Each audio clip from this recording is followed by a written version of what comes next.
All right, we are officially being live streamed here at Red or Green Books. Welcome, Terry Rose Dirtson just joined us. Welcome, everyone.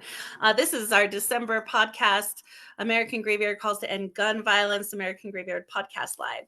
It is December 7th, 2024. I'm your host, Marissa Prada. I'm joined with Rick Spisak and Elizabeth Wolf. And Terry Rose, let me know if you want to be a co-host or you want to be a commentator this month. I'm happy to add you. And you can do that. We're missing Henry L. Jones, but I'm hoping maybe he'll be able to pop in here in a bit. So before we get started, I'm going to read our mission statement for the podcast as well as our disclaimer, and we're going to jump right in today. American Graveyard Podcast Live is an international collection of artists who come together in a unified global call for an end to gun violence. Each month, we will cover a different topic centered around gun violence. The podcast is composed of facts, opinions, personal stories, local and global news and events, historical information, and other such matters. We will list where information was obtained and do our best to ensure that citations are from reputable and true sources. This is a free speech, not a hate speech zone. Our disclaimer, this podcast will discuss topics that may be graphic in nature and are unacceptable for some audiences, especially children. The discussions may include firsthand accounts, videos, audios, photographs, articles centered around gun violence. The opinions and viewpoints expressed during the show are not necessarily the opinions and viewpoints of every host, guest host, special guest, Red or Green Books, or The Word is Right. Viewer, listener discretion is advised. Henry L. Jones is joining us. He's coming in the room, so that'll be awesome. So remember, if you would like to learn more about Red or Green Books, our authors, our programs, our podcasts, please go to redorgreenbooks.com. That is Red, R-E-A-D. We are a female-forward publishing house out of Albuquerque, New Mexico. We have published almost 800,000 words, so we're very excited about that. We have, of course, the American Graveyard set of books. We have the literary anthology and we have the full color art book. You can purchase those books on the website. We do a volume 2 of American Graveyard is open for submissions right now. You can submit up to 3 unpublished original works, literary works, or black and white artwork to americangraveyardpurpose@gmail.com. So again, that's americangraveyardpurpose@gmail.com. Welcome, Henry L. Jones in the building. Let's go. Whoop, whoop, whoop. All right, so we're just started, and I'm going to go down the rundown a little bit for today.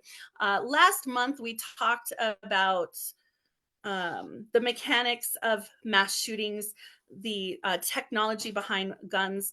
This month, we are going to be talking about surviving the holidays, mental health, and suicide. My guests today, of course, Rick Spisak, Elizabeth Wolf, and Henry L. Jones are here. So very, very excited. Yes, americangraveyardpurpose@gmail.com. Yes, that is the email. All right. Today, a big shout out again to Alexis Garcia for her poem that she submitted to the original American Graveyard anthology, that it was titled American Graveyard and therefore became the title of the series. Alexis is an amazing poet out of Harlem in New York City. So thank you so much, Alexis, for submitting that poem titled American Graveyard so that we could name the entire mission for this movement that. All right, so we have Rick Spisak's going to be doing something positive today. He's assembled a bunch of little fun, dark, humorous things to talk about today. It's a very deep, very dense, very emotive topic today. So he's going to help break up the intensity of today's podcast by inflecting some dark, humorous points. It's very important that we have something positive every show. This is a very deep and very dark topic that we talk about. We have to have some sort of balance. And so thank you, Rick, for doing that today. Elizabeth has statistics and facts. She put together a wonderful PowerPoint spreadsheet, well, not really spreadsheet, PowerPoint presentation that she will go over. So today, we're going to open with talking a little bit about what happened in California this week. Then I'm going to show you some of the TED Talk from Sue Klebold, who is, of course, the mother of Dylan Klebold, who was one of the shooters at Columbine. And then we're going to go through some of the big points that she made during her TED Talk and go around and kind of discuss them one at a time. So Rick, Elizabeth, Henry, you all will be able to inflect your thoughts and ideas throughout the show on all the things that we're talking about today. After that, I will turn it over to my guest co-host today to tell their story. I know that both myself and Rick are survivors of loved ones who have died by suicide. So we will give you the opportunity to tell your story and share a poem.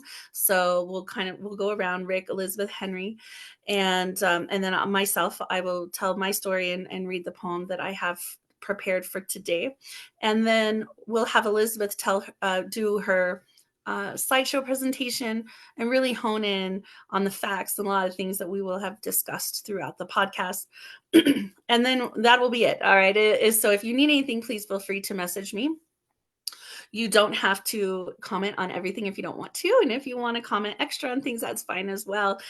You tell me. I mean, this is a very fluid show. It's not rigid.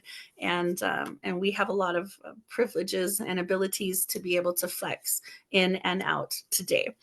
All right. So that being said, the shooting that happened this week, and I'll turn it over to my co-host to comment on this, at Feather River Adventist School in Oroville, California. This happened Thursday, December 5th of 2024. 2 kindergartners were shot, a 4 and 5-year-old boy. They're still in critical condition in the hospital. So thank God they are still alive, number one. And our deepest sympathies go out to the families of these tiny humans for the just the grief and the terror that they must be enduring right now. It seems like when we start these podcasts, there's a school shooting right before. And I don't want to continue to harp on the same thing over and over, but it just continues to happen. The thing that ties this shooting into the podcast theme for this month is that the shooter then went onto the playground outside and shot himself and killed himself. And that is really a lot of the theme that we're going to be discussing today: surviving the holidays, mental health, and suicide. And one of Sue Claybold's comments on her recent Netflix special towards the end of the movie they made, the documentary that they made on her, and I'm paraphrasing, but she said, not every murder is driven by suicide, but the mass shootings, especially the mass school shootings, tend to be rooted in suicide and suicidal ideation. It seems to be more like a suicide mission. And that's a very important distinction to make, and we can tap on that a little bit today. So I will open up the floor for anyone who would like to comment on the California shooting before we move into Sue Claybold's TED Talk. I hadn't really read up much on that school shooting. Do you know the age of the shooter that took their life after? I don't have statistics on the shooter, except it's a man. And so I don't have any other information on that today, since we're not really covering it in super depth today. And it just happened 2 days ago. So I'm sure they're being pretty tight-lipped on the investigation, trying to figure out who the motive and who this person was. So they, at least for me, have not released a great deal of information on the shooter. But we do know that the children were 5 and 6 years old. Both of them were boys, and both of them are fighting for their lives in the hospital right now. And I think we can't lose sight of, they are not the only injured in this group. There will be kids who saw this happen, who are traumatized, and who will be living with this now. And there are whole studies of what happens to those kids, and considering them also part of the victims. And we'll be definitely talking about these in future podcasts. The balance of having armed officers at school or arming teachers when so many children and staff and admin and teachers have now trauma from guns at school, right? That's an excellent point. Henry, you're unmuted. Would you like to? Yeah, the other aspect, as Elizabeth pointed out, about the other students that were there and saw it, psychologically, they're going to be affected. I know as a parent in the past, when talking about various shootings, whether it's in the gym or in the grocery store, I hear parents saying that's why we decided to take our kids out of the school, start homeschooling, send them to another school. And I can't remember one day when our kids went off to school when I thought maybe there might be a shooting, you know. But today's parents also are psychologically traumatized when they hear these things, I'm sure. And I wonder if they're actually keeping track of the percentage of parents that come right up to the school and say, nope, Johnny won't be back, Leroy won't, Mary won't be back, Tabitha, because you guys can't keep our children safe. We're going to homeschool, we're going to look into that, and there are a lot of resources for that now. But I think schools should look at that because probably there's a good chance that I'm sure my wife and I would have decided, yep, we're not getting our children shot. Let's take them out, we'll homeschool. Absolutely. Absolutely, right? I mean, my kids are 14, almost 15 and 10.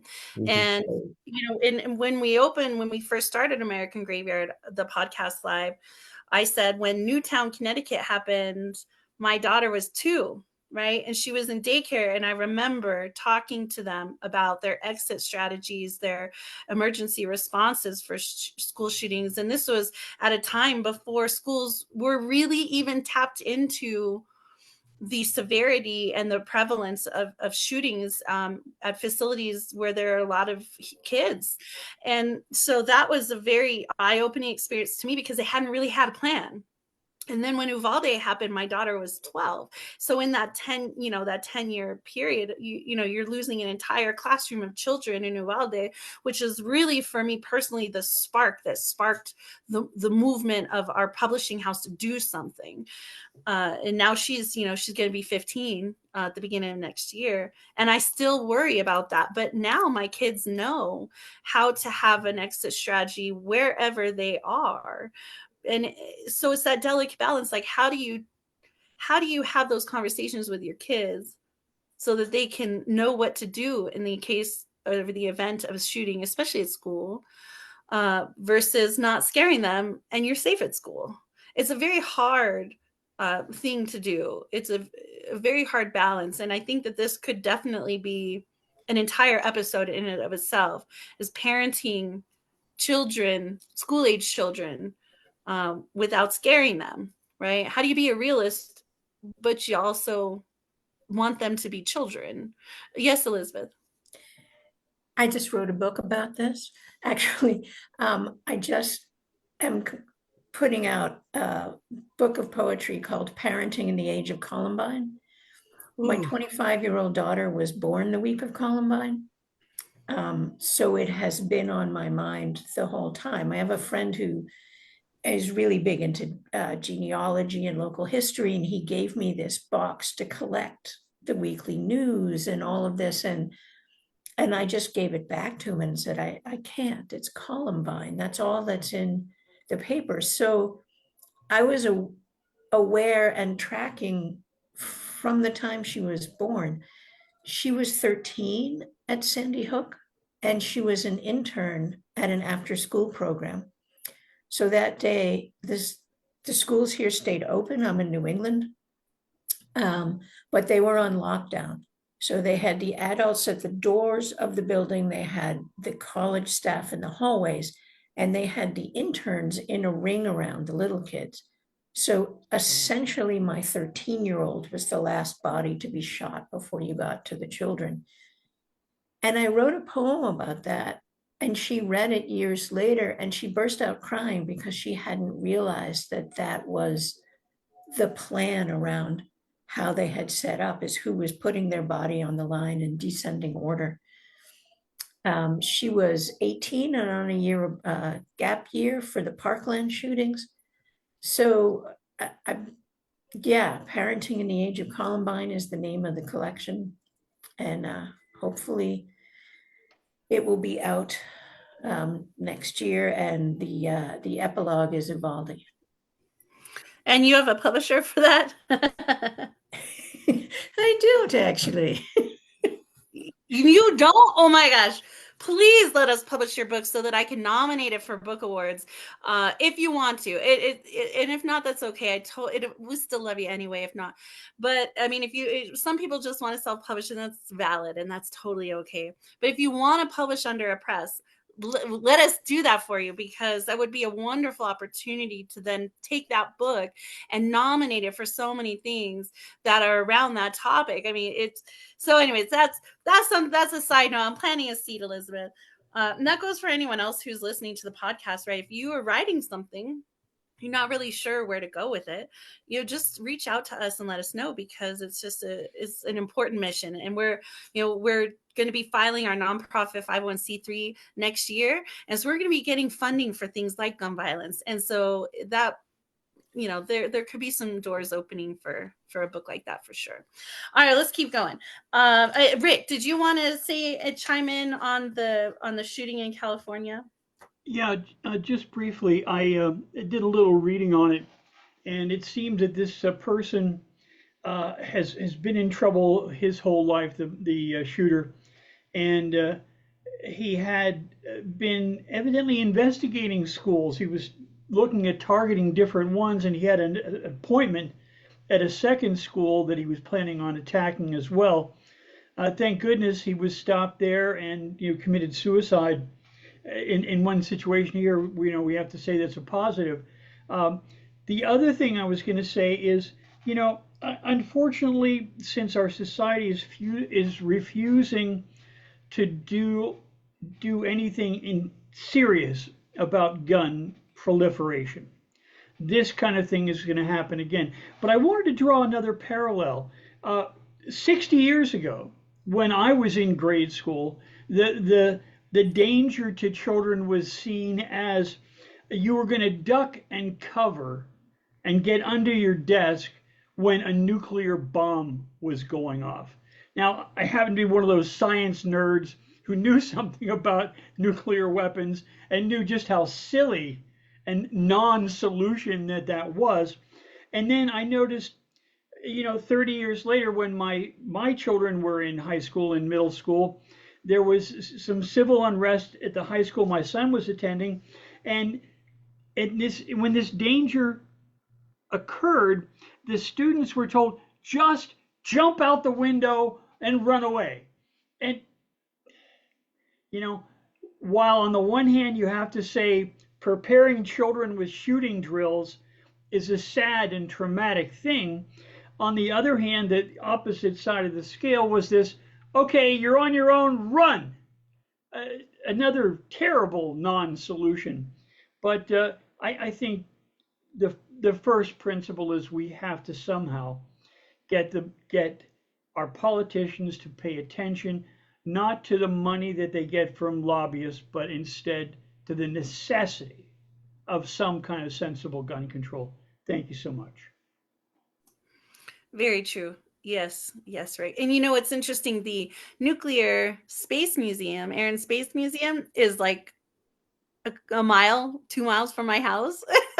So if you come to New Mexico, which is of course, the Oppenheimer and yeah, I mean, you got Los Alamos and San Diego. I mean, you got everything. It's so crazy here. I will take you to the Air and Space Museum and show you around. We can go to Roswell too and see the aliens if you want. All right, let's go. See, we have to have these inflections because this topic is going to be very hard. And I will tell you that this is a very intense TED Talk. It made me cry. So if you feel some sort of way, need to turn off your cameras or whatever, that's fine. But please know, y'all, that we're going to be talking about heavy things during this podcast. All right. So I'm going to do share screen. This is Sue Klebold on her TED Talk. The TED Talk is titled, "This Is My Story." The date on this, it's on YouTube, and it's dated, where's the date?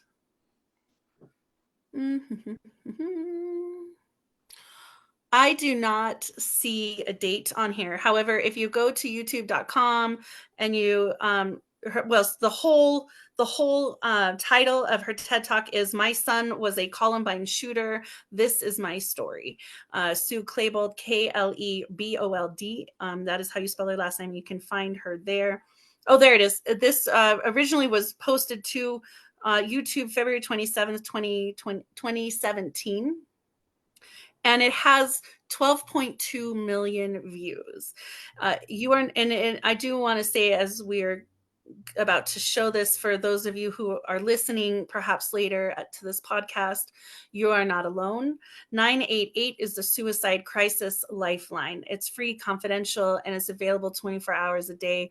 Again, that is 988. If you or someone you know are struggling, please use that number and reach out. You are not alone. You matter. All right, here we go. I'm going to go ahead and share the screen, mute myself.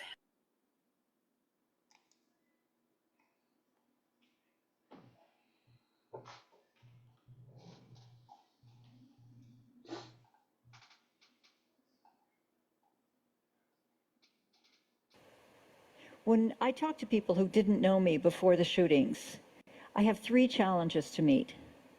First, when I walk into a room like this, I never know if someone there has experienced loss because of what my son did. I feel a need to acknowledge the suffering caused by a member of my family who wasn't here to do it for himself.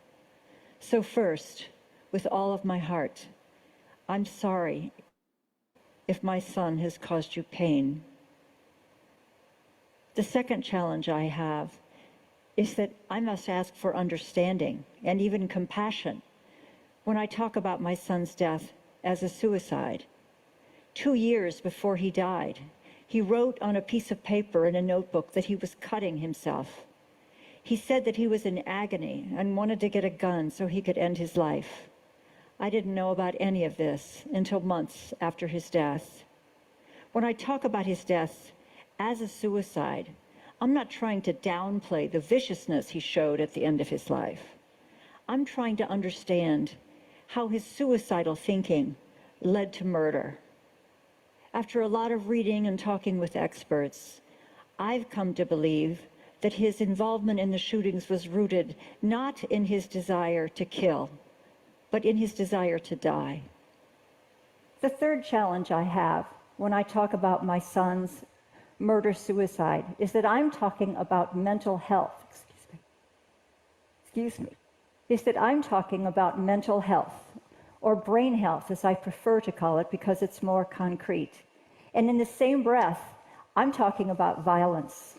The last thing I want to do is to contribute to the misunderstanding that already exists around mental illness.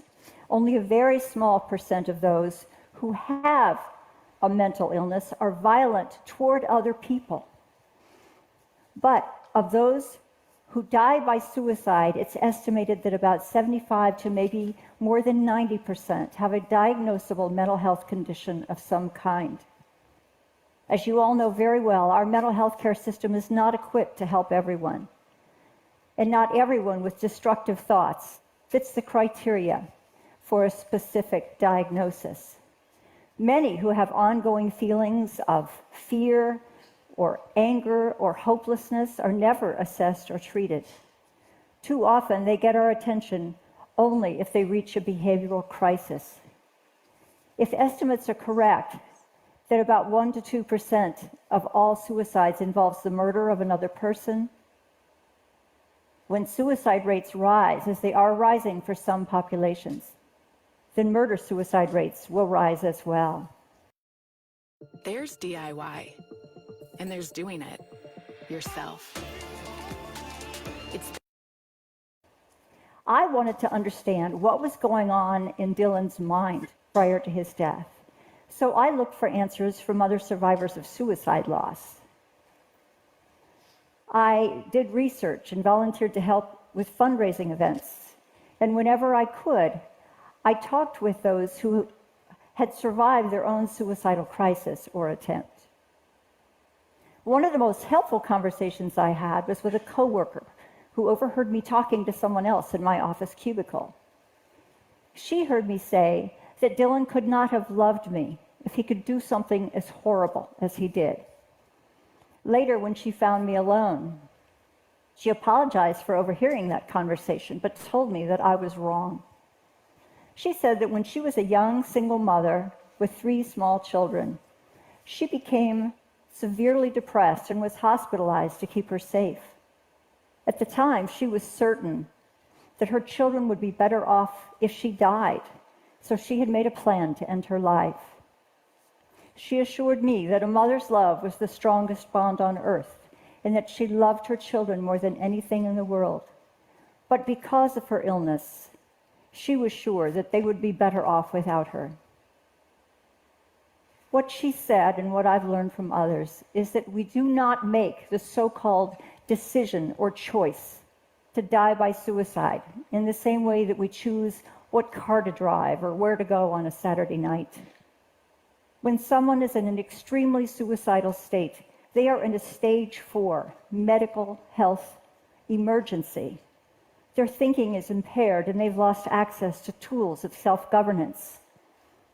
Even though they can make a plan and act with logic, their sense of truth is distorted by a filter of pain through which they interpret their reality. Some people can be very good at hiding this state, and they often have good reasons for doing that. Many of us have suicidal thoughts at some point, but persistent, ongoing thoughts of suicide and devising a means to die are symptoms of pathology. And like many illnesses, the condition has to be recognized and treated before a life is lost. But my son's death was not purely a suicide. It involved mass murder. I wanted to know how his suicidal thinking became homicidal. But research is sparse, and there are no simple answers. Yes, he probably had ongoing depression. He had a personality that was perfectionistic and self-reliant, and that made him less likely to seek help from others. He had experienced triggering events at the school that left him feeling debased and humiliated and mad. And he had a complicated friendship with a boy who shared his feelings of rage and alienation, and who was seriously disturbed, controlling, and homicidal. And on top of this period in his life of extreme vulnerability and fragility, Dylan found access to guns, even though we'd never owned any in our home. It was appallingly easy for a 17-year-old boy to buy guns, both legally and illegally, without my permission or knowledge. And somehow, 17 years and many school shootings later, it's still appallingly easy. What Dylan did that day broke my heart. And as trauma so often does, it took a toll on my body and on my mind. 2 years after the shootings, I got breast cancer. And 2 years after that, I began to have mental health problems. On top of the constant, perpetual grief, I was terrified that I would run into a family member of someone Dylan had killed, or be accosted by the press, or by an angry citizen. I was afraid to turn on the news, afraid to hear myself being called a terrible parent or a disgusting person. I started having panic attacks. The first bout started 4 years after the shootings, when I was getting ready for the depositions and would have to meet the victims' families face to face. The second round started 6 years after the shootings, when I was preparing to speak publicly about murder-suicide for the first time at a conference. Both episodes lasted several weeks. The attacks happened everywhere, in the hardware store, in my office, or even while reading a book in bed. My mind would suddenly lock into this spinning cycle of terror, and no matter how hard I tried to calm myself down or reason my way out of it, I couldn't do it. It felt as if my brain was trying to kill me. And then being afraid of being afraid consumed all of my thoughts. That's when I learned firsthand what it feels like to have a malfunctioning mind. And that's when I truly became a brain health advocate. With therapy and medication and self-care, life eventually returned to whatever could be thought of as normal under the circumstances. When I look back on all that had happened, I could see that my son's spiral into dysfunction probably occurred over a period of about 2 years. Plenty of time to get him help. If only someone had known that he needed help and known what to do.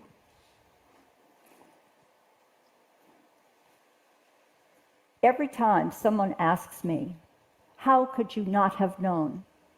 it feels like a punch in the gut. It carries accusation and taps into my feelings of guilt that no matter how much therapy I've had, I will never fully eradicate. But here's something I've learned. If love were enough to stop someone who was suicidal from hurting themselves, suicides would hardly ever happen. But love is not enough, and suicide is prevalent. It's the second leading cause of death for people aged 10 to 34. And 15% of American youth report having made a suicide plan in the last year. I've learned that no matter how much we want to believe we cannot know or control everything our loved ones think and feel. And the stubborn belief that we are somehow different, that someone we love would never think of hurting themselves or someone else, can cause us to miss what's hidden in plain sight.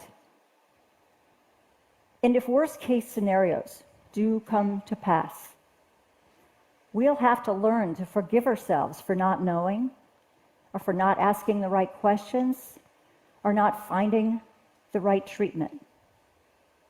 We should always assume that someone we love may be suffering, regardless of what they say or how they act. We should listen with our whole being, without judgment and without offering solutions. I know that I will live with this tragedy, with these multiple tragedies, for the rest of my life. I know that in the minds of many, what I lost can't compare to what the other families lost. I know my struggle doesn't make theirs any easier. I know there are even some who think I don't have the right to any pain, but only to a life of permanent penance.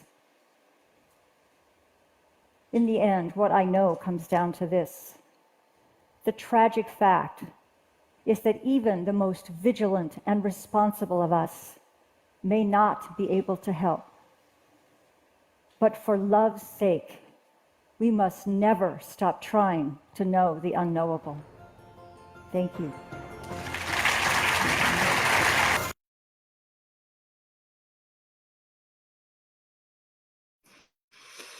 All right. I mean, it's just chills, and I remember crying when the first time I watched this. In full disclosure, I am a mother who suffers with ideation and surviving just to get to the next day. It's a challenge. Um, a lot of things she said were just incredible, but I'll go around and just kind of briefly, if you want to just like take like a minute and just your overall reaction as it's happening in real time for you, and then we'll kind of break down what Sue was saying. Rick. I'll tell you, as horrible as the situation was from start to finish, the impact it's having over the decades, you have to feel some real sympathy for this woman. Those of us who've worked to raise children, who were there on the good moments and the bad moments, know that you don't always know a child's heart. You don't always know what their inner clock is doing to them. You don't always know what's in their mind.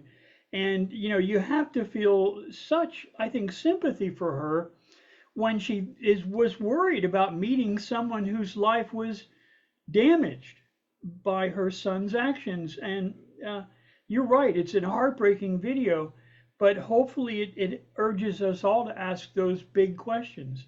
Thank you, dear. Elizabeth. I hear different things every time I hear that TED Talk, and I've heard it several times now. But when she talks about people thinking she should spend a life in permanent penance, I think what she's doing is so much more valuable than that, because she is doing the research, she's out and speaking and really making us think. And I'm grateful that she's here with us. And I think if you look at it, a lot of mass murders, and especially school shootings, it's often family members that are shot first. So I'm glad that she's doing the work that she's doing, however incredibly painful it must be for her to do that. And as artists and poets and spoken, right, this is what we do, right? We dig into our pain for healing, not just ourselves, but our community. And I yeah, very much so. Henry. Yeah, that was my first time hearing her, and had so many layered emotions. I know that as a parent, you really don't know what's going on in your child's mind many times, but you can sense when something is going on, but you can't put your finger on it. And I'm sure she had such thoughts. I mean, even what she shared was probably not the full depth of the daily little incidents that she noticed. But something tragic like that happens, people are going to react. The people who had children that were killed, and then other folks. And because we've had so many, where we had these incidents where the shooter obtained a gun from, and we had a recent incident of this, from the parents or from the house. And then people start demanding, well, the parents should be punished just the same, if the child is still, if the shooter's dead, because they set it up. And we do something similar with other things in society, where it used to be a time you went to a bar, you could drink yourself silly. Now, if you drink, the bartender has to be responsible for you as a drinker and say, nope, you've had enough. I can't give you any more. Now, if you go to another bar, they have to size you up and so forth. I'm not speaking out of experience, but we do have to have some accountability as parents, but society, non-parents don't get it, that we don't know everything about our kids. If our kids are going through a mental health situation, that's just one dimension. That's why I said these layered emotions. If our children are raised seeing acts of violence in the family, and they think that's the best way to react to feeling the fear or intimidation themselves, that's another layer. And then just the sociological aspect of violence as entertainment, And I think we'll get in trouble if we say, well, every shooter has a mental health issue, every shooter has this, every that. But the one thing that I admire with her is the courage to publicly speak and be vulnerable. And I think that is the key to a lot of issues, regardless of the source. We're not communicating. And it starts at home with our kids. And I hear people saying about the importance of mental health, but some of them may have children struggling with mental health issues, but they're on social media, talking about mental health and so on. So one person came to mind. We got to communicate more. We have to truly do something quickly about these guns. I'm sorry. It's not going to end. And as you said, when we have these podcasts, it just so happens that's because we are just inundated with so much violence and the availability of guns. And then people think, well, this is what we need to do to get rid of a leader, to this, to that. Churches everywhere. We're just focused on schools, but we know that these things are going on within homes and all. And I keep asking myself, as a creative person, how much more can I pull out to try to heal others when I too am being scarred? And how many of these are we going to finally decide there's a problem? Because I think you have to personalize it, because if every shooting, if you're a woman in the house, and every shooting that you received, that you heard of, was your husband hitting you, people from the outside would say, you need to leave him. You need to stop that right now. We know the immediate resolution for that. And of course, if someone shot at you in your home, it would be no doubt what you must do. And if a man shoots at anyone in his family, they'd say, well, he's got a problem. We're going to take your gun, we're going to lock you up, charge you. But when you talk about taking guns because of whatever the problem, people get upset. They say, well, the Constitution is, I'm a hunter. And these are not hunters. This is not a hunting incident. This is a whole different ballgame. And I truly believe, move back in time, that maybe statistically there are more guns per person if there were incidents of people going around mass shootings. And we probably would have heard about these things in history books if there were mass shootings. And I'm sure there was mental health issues back then. And think about that. So there's something more than just mental health. People had problems back then mentally. People experienced death, trauma. Cutting is not a new thing. It's been around for centuries.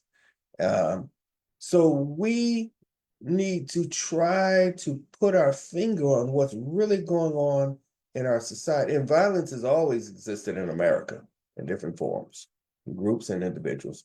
But this is not going to sustain us by just putting our blinders on and say, well, as Rick was mentioning, I remember hearing about the atomic bombs thing, and then jump out the window and run like it's in a movie scene.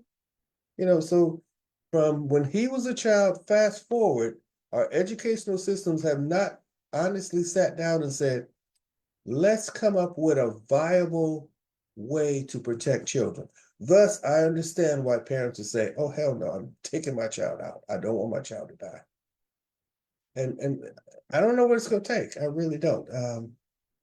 Maybe some type of something of the past where all parents in America say, we're taking our kids out of school. We're not bringing them back until you make a change. They're going to stay home until you make a sincere change. And now we're talking about changing the educational system. So parents in one state may not have, if a solution is found, something practical as in others. They might stick with the old way in another state. But I think as parents, as citizens, we can come together and almost demand, look, no more, no more, no more. But it takes a group effort. And there have been, and I'm going to end this, I'm being wordy, but there have been protests and boycotts in the past. With the boys boycott, when African Americans, we stopped writing, but for one whole year.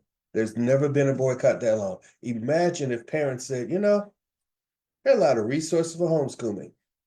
If every parent in this country said, you're not going to school, you're going to be here at home. We're going to find out what it takes to keep you on track, but you are not going to school. The educational systems around the country would have to shut their doors because they would not have money coming in. But it would take a group effort, all multicultural, multiracial, all economic levels, because we have to show society we are serious about saving the lives of our children. And the ones as myself, although my kids are gone, we have to be on board with it too. So parents and non-parents, because they don't believe there's no value in our children's lives. That's what's been shown to me. We don't value. Yeah, absolutely, Henry. Yeah, and I feel every ounce of that as a parent for sure. Going back to, Sue's TED Talk, and I'm not the mother of a school shooter, so I can't ever judge her. And for her critics, the people who are critical of her story and her journey and her activism, need to pipe the fuck down, especially if they have not walked in her shoes. So, this is not a place where we're going to come and judge, but this is a place where we're going to present facts and personal opinions on topics around gun violence. So big shout out to Sue for, like y'all said, for having the courage to do what she's doing. I hope she finds a measure of peace in her life and healing. It seems like her advocacy work is helping her and helping others. So I know that there was a lot of things to come out of these school shootings that have led to organizations being assembled and built to do really good within the communities. So, we're going to kind of try to keep perpetuating healing, advocacy, education here at Red or Green Books through podcasts like this one.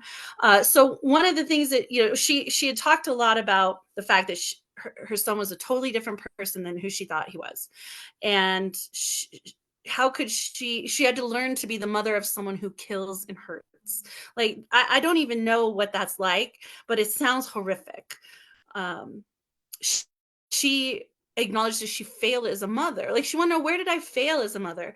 But right, so this is the journey through grief and acceptance of what happened, and it's not a failure on her part. She acknowledged that her son hurt and caused hurt, and the offer of an apology, I thought, was huge. A lot of healing can happen with a simple apology, no matter what it is that happened. A lot of people think the world owes them something, and they are so mad and stewing for their life on apologies that never came. So we have to learn how to move on without apologies, but then offer apologies in abundance that are selfless and for the healing of others. I thought that was huge as she did that. But then she advocated for herself, which I thought was so courageous. She said she asks for compassion and understanding, because to be beat down as much as she was during that time, and of course, the decades later, had to be incredibly depreciating for her sense of self-worth. And the fact that she survived all of that and is alive today to tell her story tells me she's a woman of great strength and grit and resilience. Because not only did she lose her son, but all of those other families lost their children as well. And then that stigma stays with you the rest of your life. So some things that she had talked about was the concept that she found out after his death, that his roots were in ending his life, that his whole motivation behind this was he just wanted everything to end for himself. And then he, of course, tethers up with someone who has homicidal ideation. You mix the homicidal ideation with the suicidal ideation, and it's this explosive recipe for disaster, if you will. She said his killing was rooted in his desire to die. We know that mass shootings, especially mass shootings at school, is rooted in a desire for the shooter to die. This is not necessarily something that is, that they would go, day after day after day. They go knowing they're not coming home, right? They do this as a one ticket out of this life. We don't really know, right, why they're taking so many innocent lives, because the shooters are mostly shot and killed, either by their own hand or by law enforcement's hand at the end. So we can't interview them after the fact. But talking about events like this and what happened at Columbine and Newtown and Pulse and, all of these, El Paso and Uvalde, being rooted in suicide, a death mission, if you will. So let's talk about that first. And she does say that 75 to 90% of suicide cases have a diagnosable mental health condition. So the second topic we'll talk about is mental health. But she did say that only 1 to 2% of suicides involve killing another person. and that the majority of people who take their own life excuse me, well, no, we'll back up. We'll cover that in the second one. So let's talk about this being a mission to die, this being basically a suicide mission when you have these mass shootings. And we'll, like, again, just take a couple minutes, chime into that. We'll come back. We'll talk about mental health. We'll go around again. And so, take, 2-3 minutes and whatever you would like to talk about in that. And we'll keep going down this list of all the things that Sue talked about. We'll go ahead and start with Rick, and then Elizabeth, and then Henry.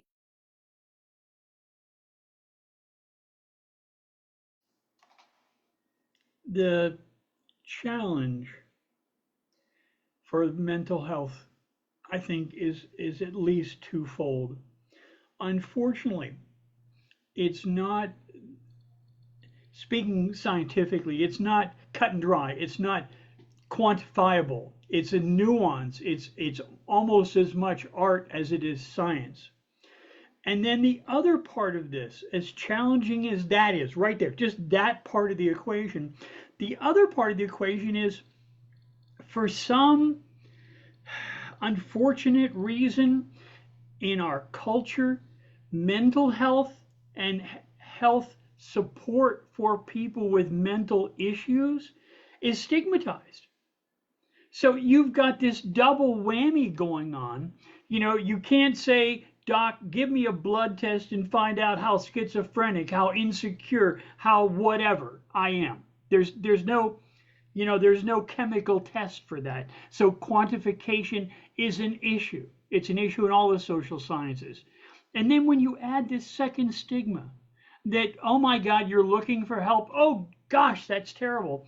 And yet the science of mental health has already shown that the damage of PTSD, can come from a whole lot of different vectors, whether it's warfare or fighting or intermarital or, within a family dynamic of the children. It can come from so many things. And also in our capitalistic employment universe, where while on the one hand we talk about democracy, there is in fact very little democracy in the workplace.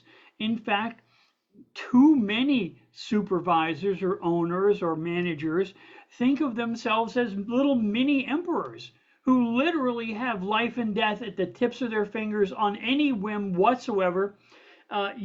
No fault employment or at will employment, where unfortunately the ability for people to make a decent living, to cover their expenses, is so difficult, is such problematic. Let's just say, be gentle, problematic. So people are literally, at their wits' end, just trying to pay their bills. You add additional aspects to that, different social dynamics. It's amazing that people can get along as well as they do. I, as a student of communication, I regard communication as, if you actually can communicate, that's extra, that's grace, because I think so much of the problems of our society is that people aren't communicating. They don't have the tools to communicate. And when you add to that, they don't know their history, they don't know their geography, they don't know their civics, it's going to be problematic. And unfortunately, they feel stigmatized if they try to get some help. And I will also mention that what this society has done to women's rights is insane at best. And I know, as a reasonably intelligent, reasonably humanistic man, I have nothing but the utmost respect for women. And having witnessed a couple births, anyone who does not respect women needs to see a birth. They really need, and I mean, look, I'm saying see a birth. I know that just seeing a birth is really an eyeful. What you women have been designed to go through, man, my hat and my heart is off to you. That's labor. That's why we love you, Rick. That is freaking labor. That's a good point. If y'all have never witnessed a birth, yeah, go do that. um, so These yes, guys they're around for the fun part, but you know what? If you don't respect the women that you love, you're a fool. You're I a love that. fool. Thank you so much, Rick, for that. All right, Elizabeth, and just to reiterate, right, we're this is discussing Dylan Klebold's journey to die, right, and how all of that happened.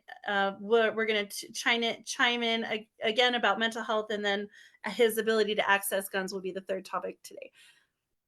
Well, thank you for reminding me, because it would be way easier to go off on what Rick ended with, and that's why we'll invite him back, right?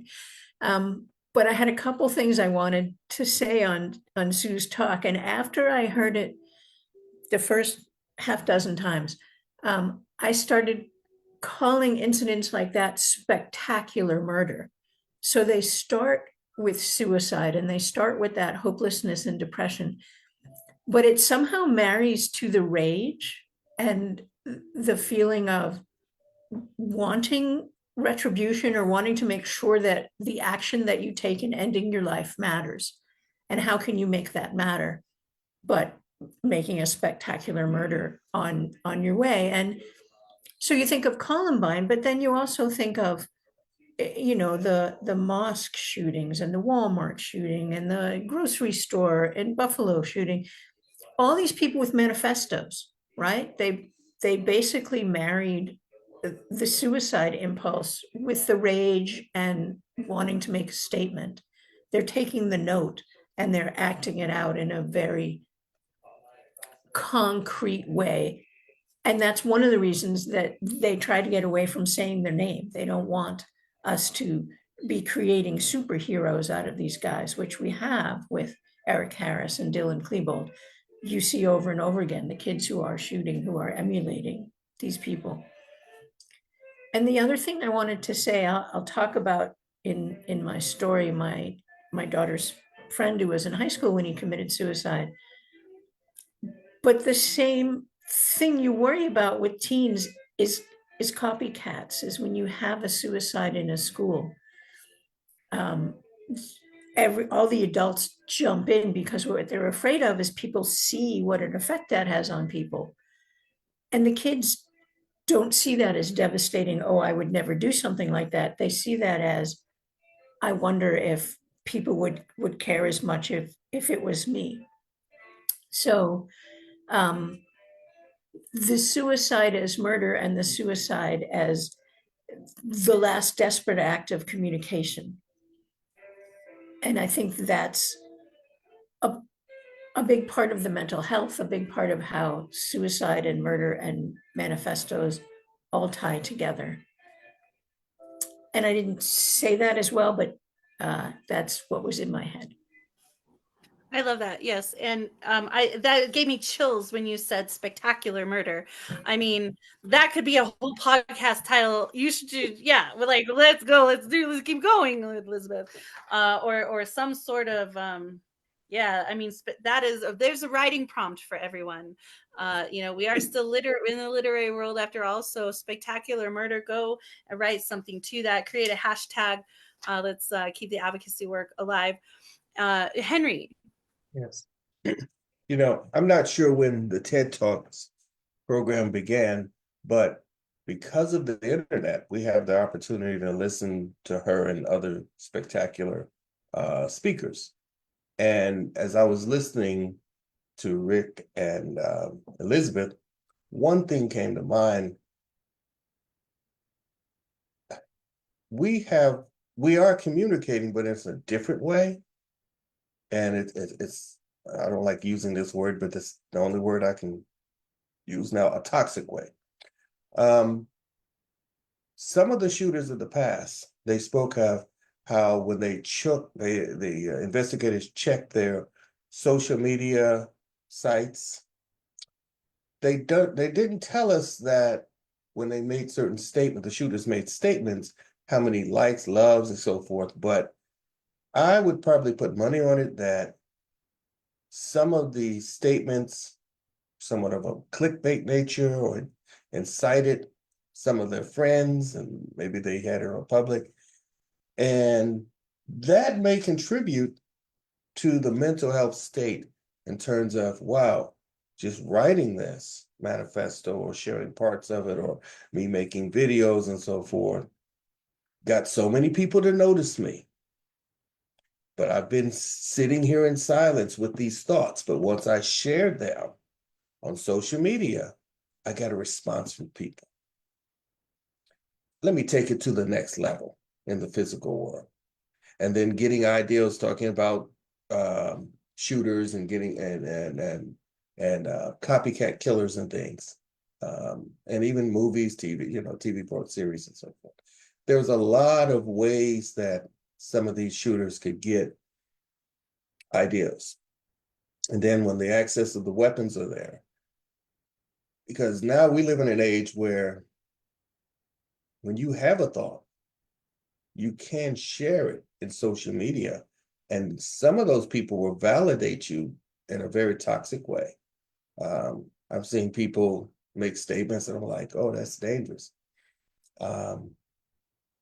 And I think more needs to be investigated with some of the shooters as to their long activity of social media, and see how that ties into contributing to this point of saying, because there has to be that tipping point to say, yeah, I'm going to go do this. This is the only way out, because we have people, the 988, their billboards. We have more exposure to access to mental health help. You can get counselors online if you don't want to go. But what is it that caused this young man to say, yeah, I'm going to go do this? Another thing, and I love, my wife gave birth, I was there. Have there been incidents of females, young girls, that, because it's a similar environment, because I know at a time they were talking about things that young males did. Now you're seeing like fighting in the streets and so forth. So we really have to nip this in the bud, because if also females begin to emanate such behavior, they also have access to weapons. And I think we tend to say, okay, guys are this, and women are, and females are this, males are that. And we think, there's a safety zone, but whatever is causing these triggers, we can't just believe that, oh, no woman, no young girl would do that.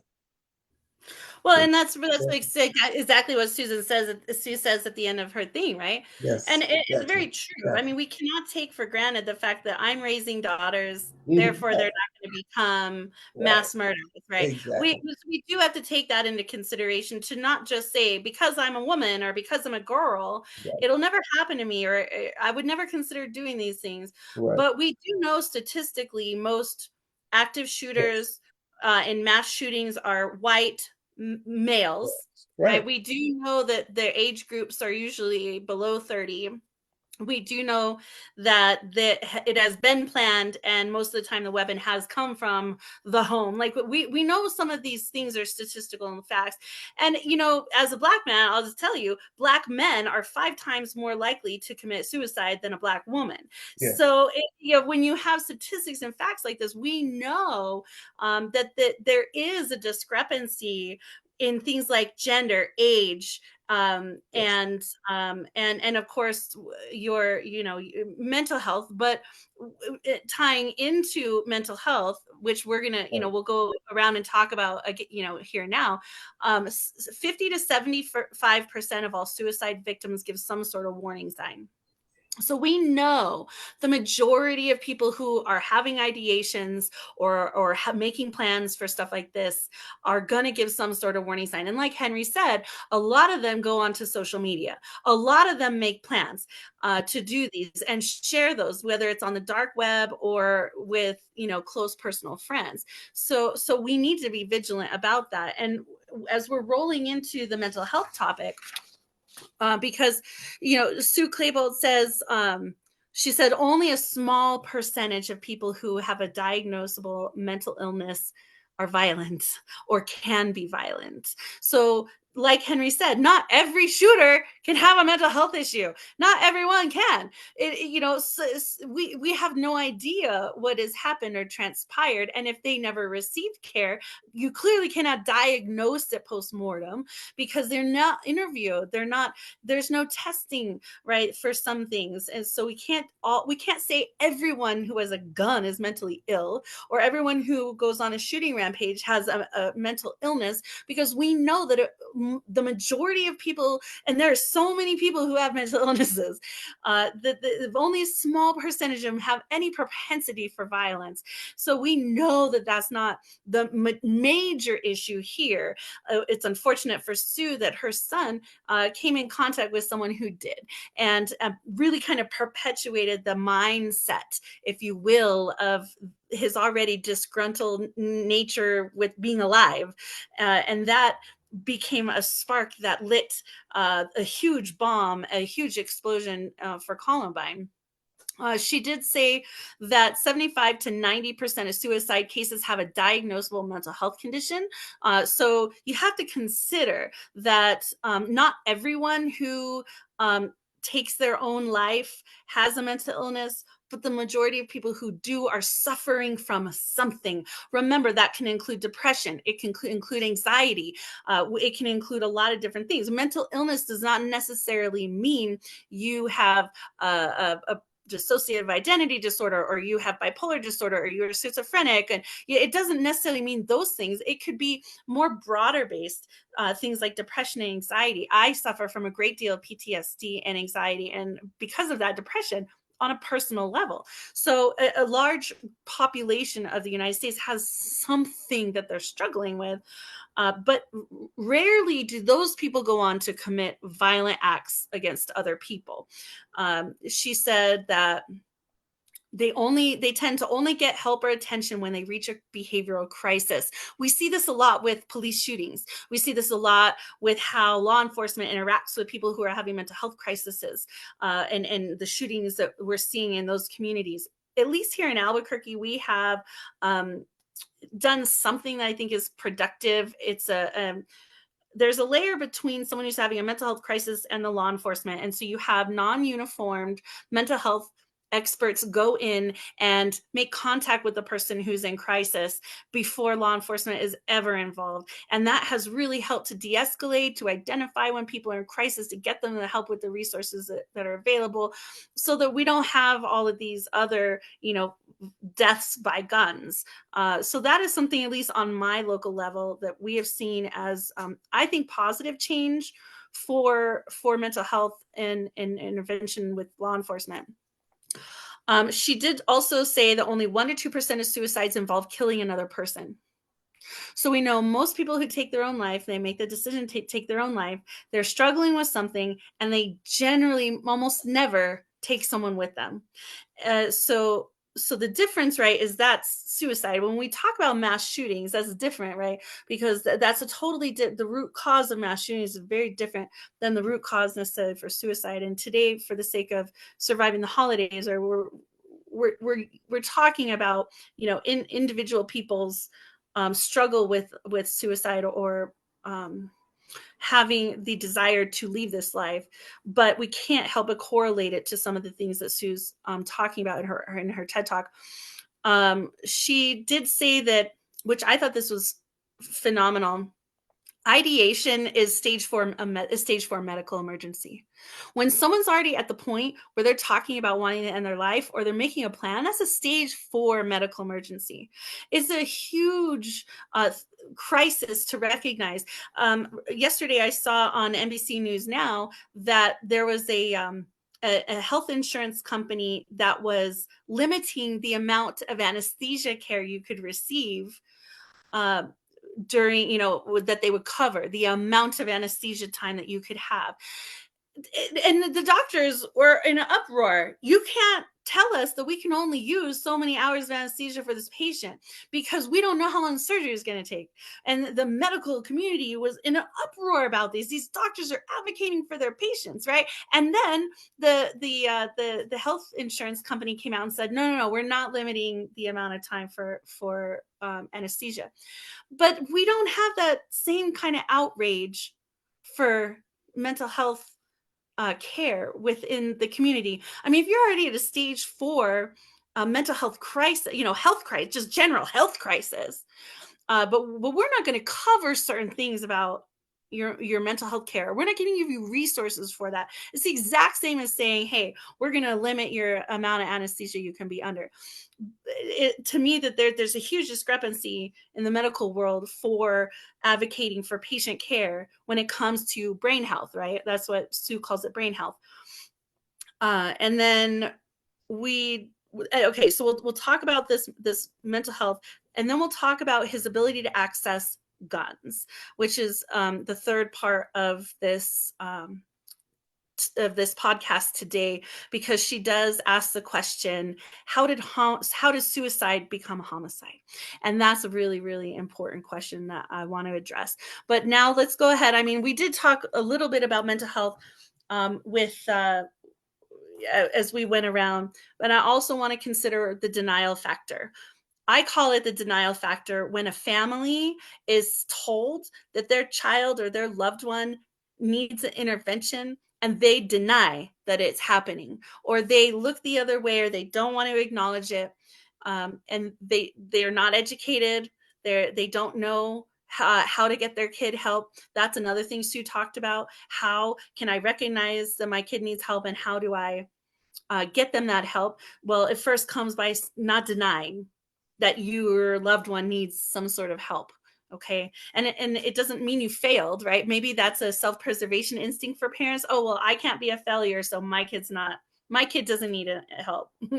And we need to stop that. We need to have honest conversations with ourselves, our doctors, and our loved ones. So let's go ahead and we'll start with Rick.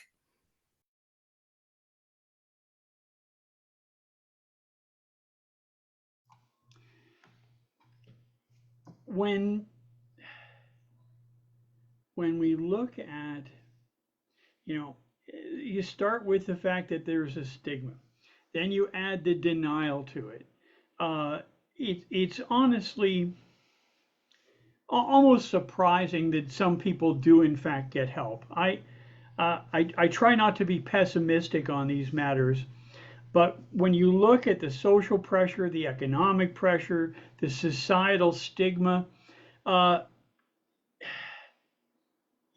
think right now we're probably not serving more than, some ridiculously small percent, 10% of the people who really have problems. It's a shame. We need to reprioritize. We need to improve our educational system so that these attitudes aren't inculcated. And I think you point to a whole other issue where the denial, is that one more area where I failed my children? Oh my God. You're basically not only asking them to confront the fact that there's a problem, but also to admit those of us who think about mental health may realize that it's not A plus B. You didn't institute that mental health problem, whether it's chemical, whether it's societal, whether it's social, regardless of the many different vectors that can cause a problem, a parent shouldn't necessarily take all that blame on themselves. And we've really got to do a better job with our education system. We really absolutely do. And of course, the economic issue only clouds matters terribly. Thank you. That's very true. That's very true. Thank you so much, Rick. And as you're talking, I'm writing notes down for future podcast ideas. All right, Elizabeth. I think a lot of it comes down to mental health and the access to guns, and the access to guns is so ubiquitous. So, Marissa, when you talked about more males committing suicide, I believe the statistics are that more females attempt suicide, but more males succeed. And the reason they succeed is because they use a gun. And I will show you some statistics later in my slideshow, but the majority of people who commit suicide, who kill themselves successfully by gun, those guns were in the home, and the guns were in the home and unsecured. So I think there's two things that we can do. One is we need to get more serious about securing the guns in the home, whether or not you know that someone in your family has a problem. If we proactively, if you have a gun, it must be secured. You know, if I register a car, I have to tell you where it's garaged. So before I am able to purchase a gun, I should have to purchase the storage and the security and give you that security plan. And here in Massachusetts, I don't believe we have the non-uniformed response if you're in a mental health crisis, but we do have red flag laws. So if someone is having an issue, one thing you can do when they're having a mental health issue, when they're having a domestic violence issue, anybody who has a restraining order, a protective order, is you can remove guns from the household. And that has proven to be very effective in decreasing the amount of suicides and the amount of suicides that include murder, particularly in a home. I think last month you talked about how more mass homicides or mass shootings are actually in a home and involve family members than in schools and in public places. And many of those could be curtailed with red flag laws and with less unsecured access to firearms in the home. Having a firearm in the home is not going to keep you safer. If you looked at the statistics from the CDC, you're more likely to be shot if there is a gun in the home, and that is especially true for minors and women. That's very, those are great things to point out, right? And we're going to be talking about those. Elizabeth has a wonderful PowerPoint presentation that she's going to deliver as we close in a little bit today. So the statistic on the gender, this is from wikipedia.org. In the Western world, males die by suicide 3 to 4 times more often than do females. This greater male frequency is increased in those the age 65. Suicide attempts are between 2 and 4 times more frequent among females. So the women attempt, men succeed statistically more with taking their own lives, according to Wikipedia. The statistic I gave Henry earlier is from sc.edu, and the 50 to wait, no, hang on. Where is it?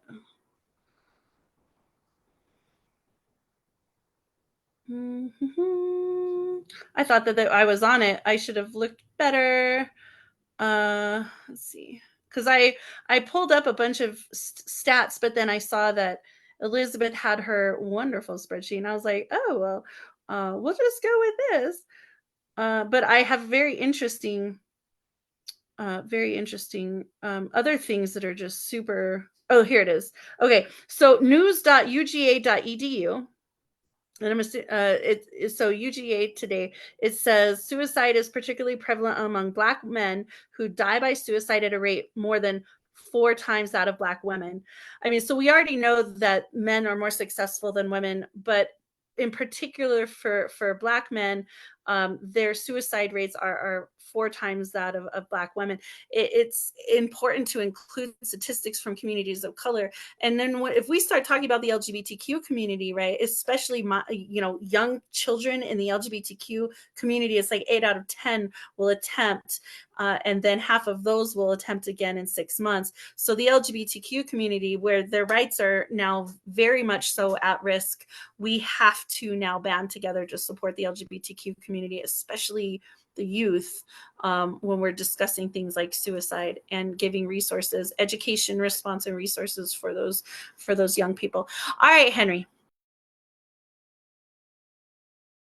We're talking about just a lot of internal dialogue that people are having or trying to have. I know with men, I've seen family members and friends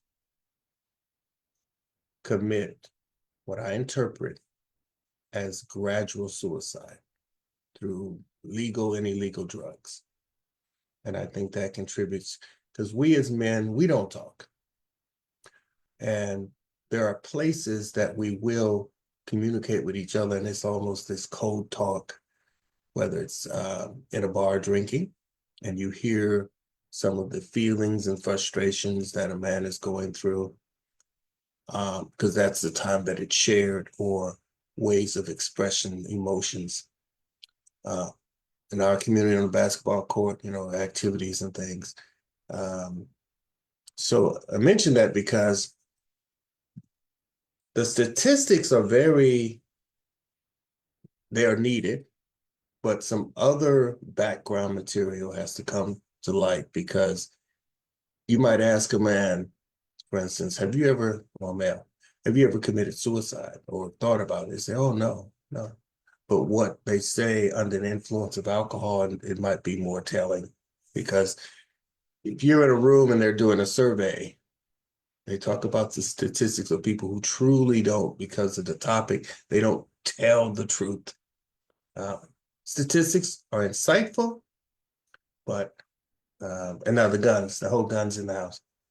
Yes, if mental health exists at home, we focus on the guns, but there are other weapons.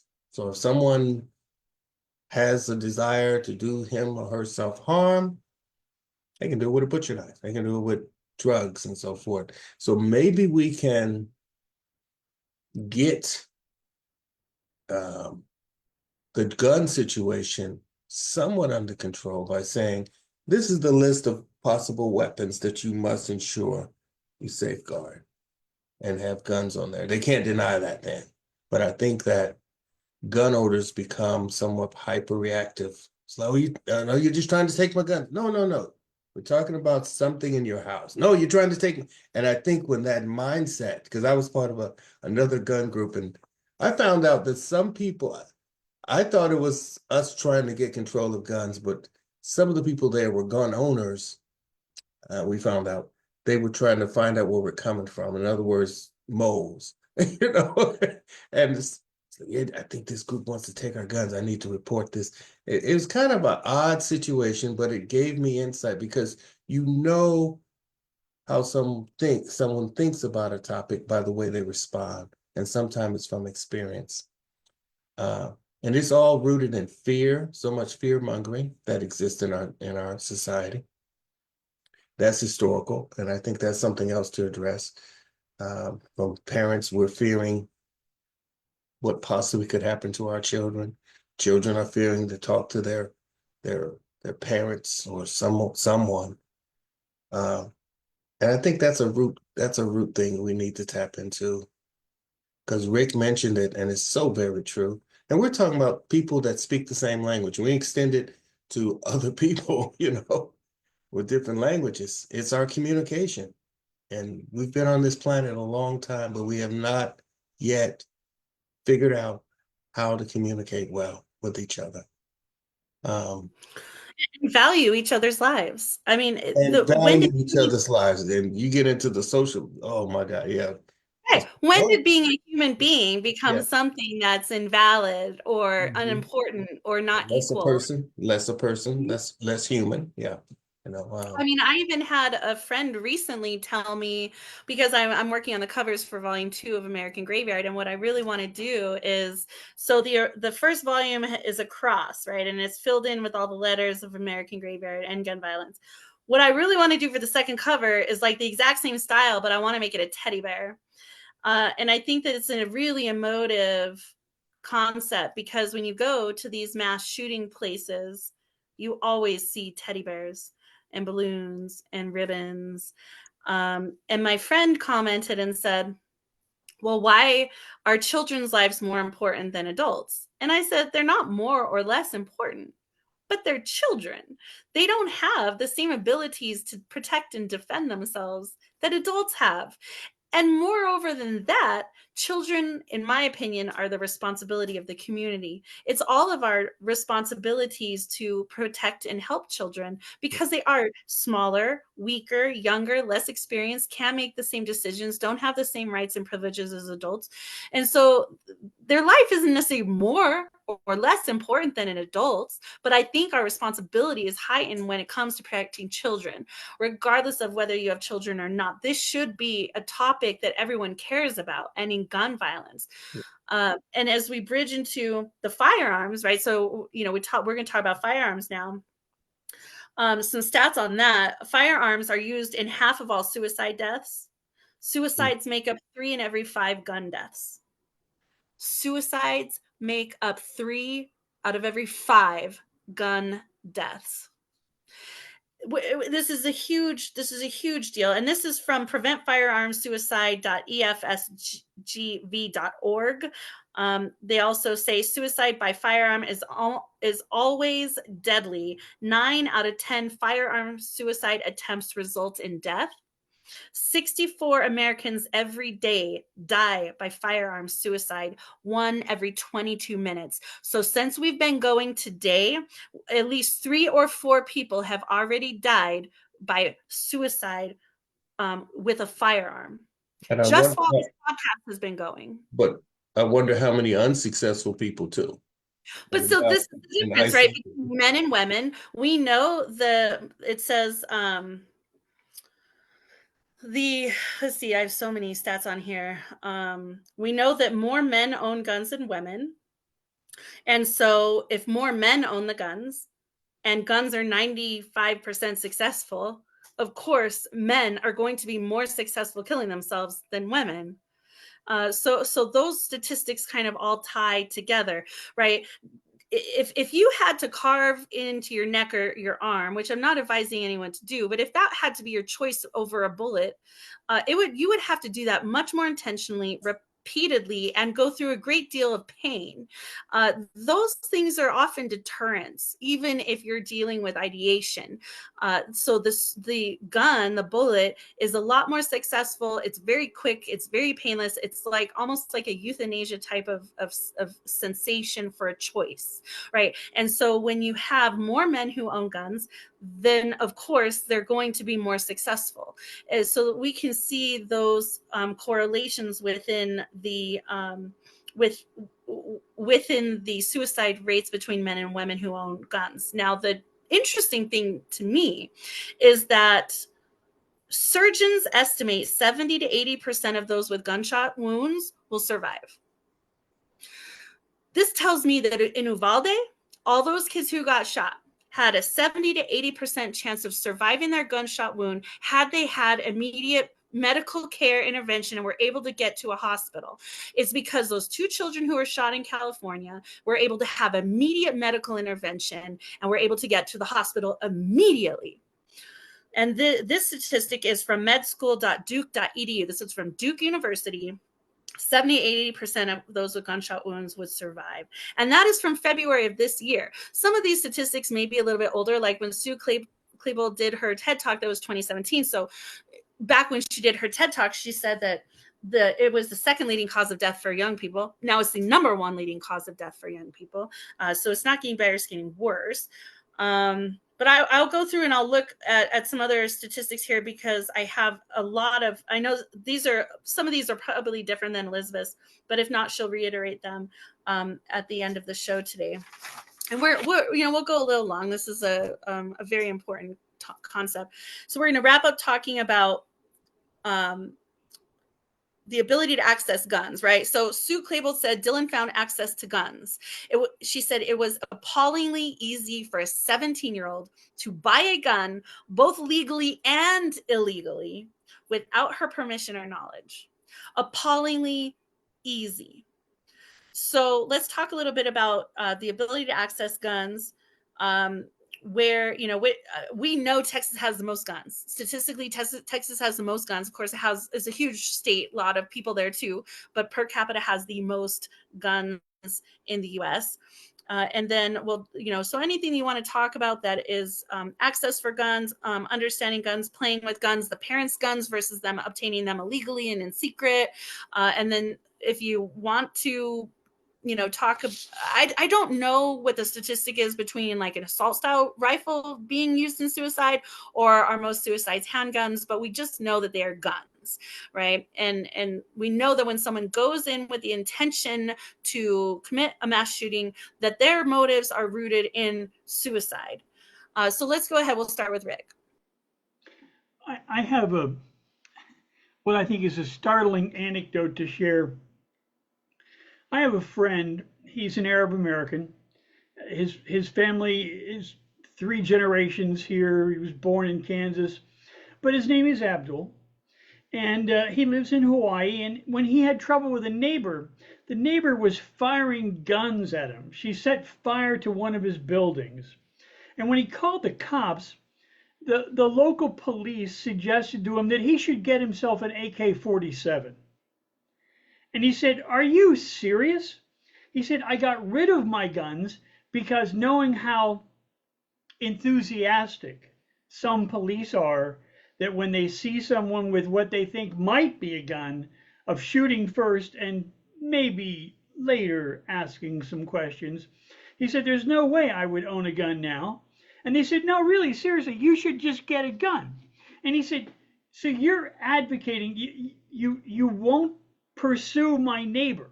Because in Hawaii, I guess, they have a rule that if you've got a gate, they can't just walk into your yard. So even though there was no fence, but she did have a gate on her driveway so they couldn't go in. And he said, "You are seriously advocating that I go get a gun to solve this problem?" He said, "If I used a gun on my neighbor, wouldn't you then arrest me for murder?" They go, "Oh yeah, definitely." So yeah, It's we need to very do interesting. better. I recently learned that if I don't have a do not trespass sign on my fence, that it's not considered trespassing if someone's in my yard. Like, they see, we gotta look at those things. All right, Elizabeth.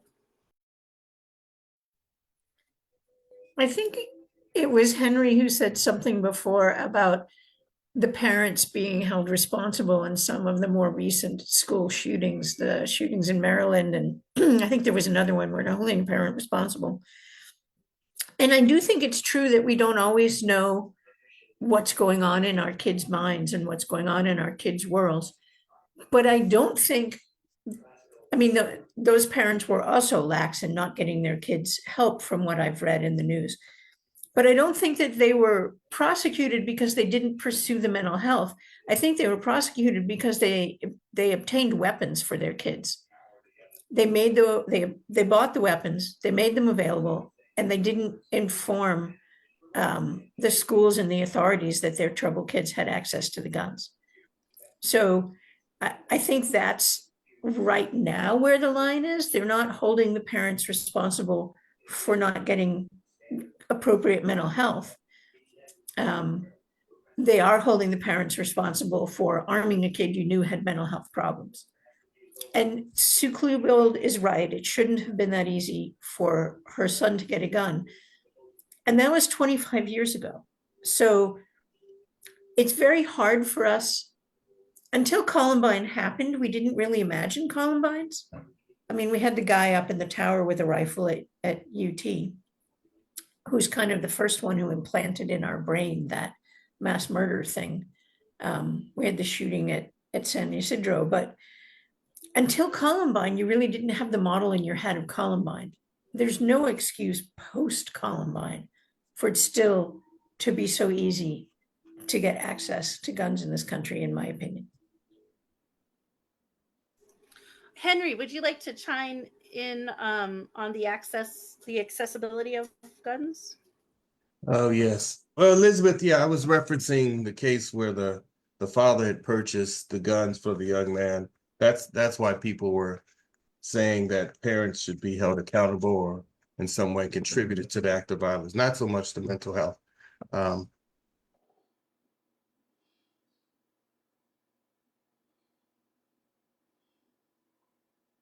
Cut out there, Henry.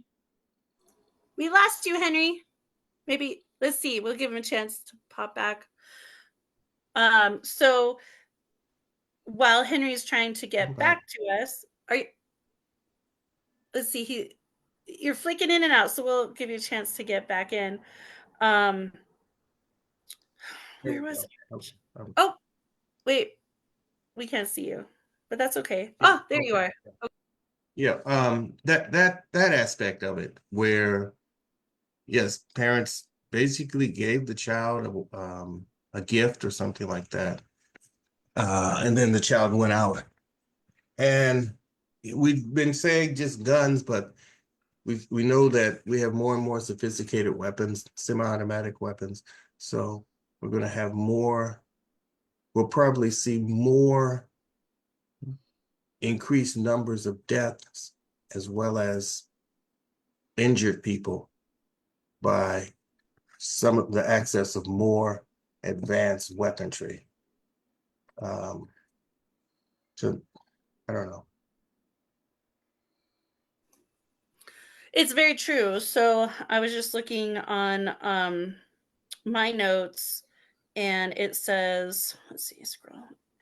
According to ammo.com, AMMO.com, a 2024 survey, so this is very recent, says 32% of Americans report that they personally own a firearm. That's 107 million people. It's 107 million guns if they don't own more than one. I have no idea of that 32% of Americans, how many of them own multiple firearms. I don't know. But what I do know that some of them don't require background checks, don't require receipts of purchases, don't require to know where the gun came from, are not required to be licensed. There's no sort of record keeping on them. There's no sort of continuing education follow-up. I mean, you have to go to first of all, you have to apply for a learner's permit to drive a vehicle. Then you have to drive for so much time with someone who is licensed. And then you have to go to a state institution, go through a driver's test, a physical test, and a written test, and you have to apply for a license to drive a vehicle in the United States. Mm-hmm. But you don't need one for a gun. Right. And I don't understand that. And to maintain your license, because it's a privilege, not a right, to drive a vehicle, you have to then reapply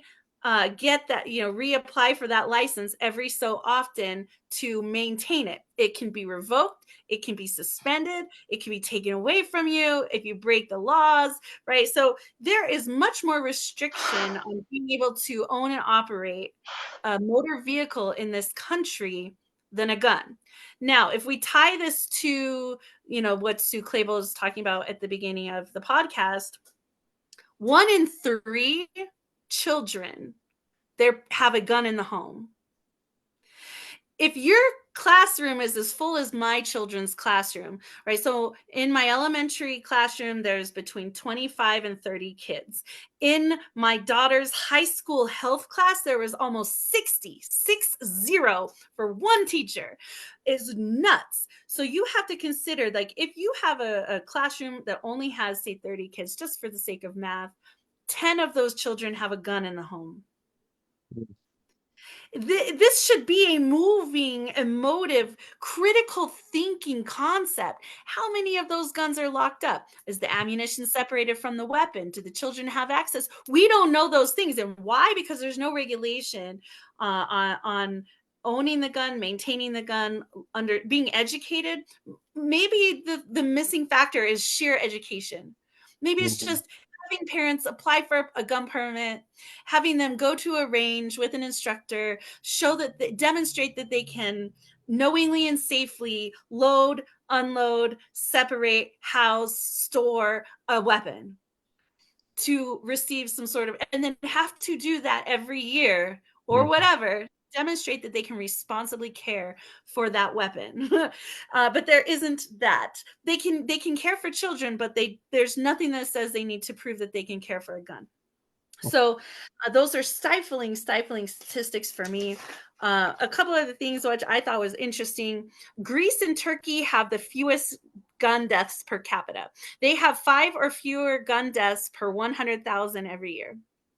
And this is from the PAHO.org. That's the Pan American Health Organization.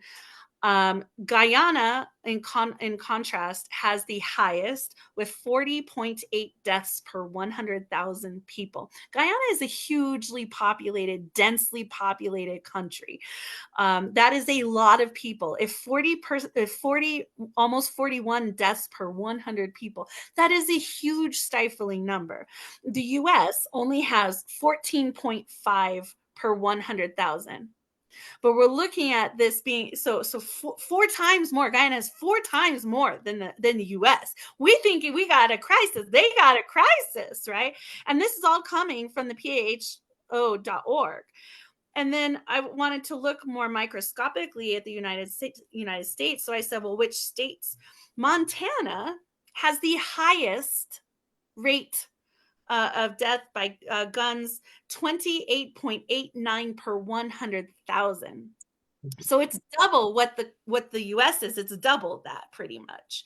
Whereas New York has the lowest at 8.11 per 100,000.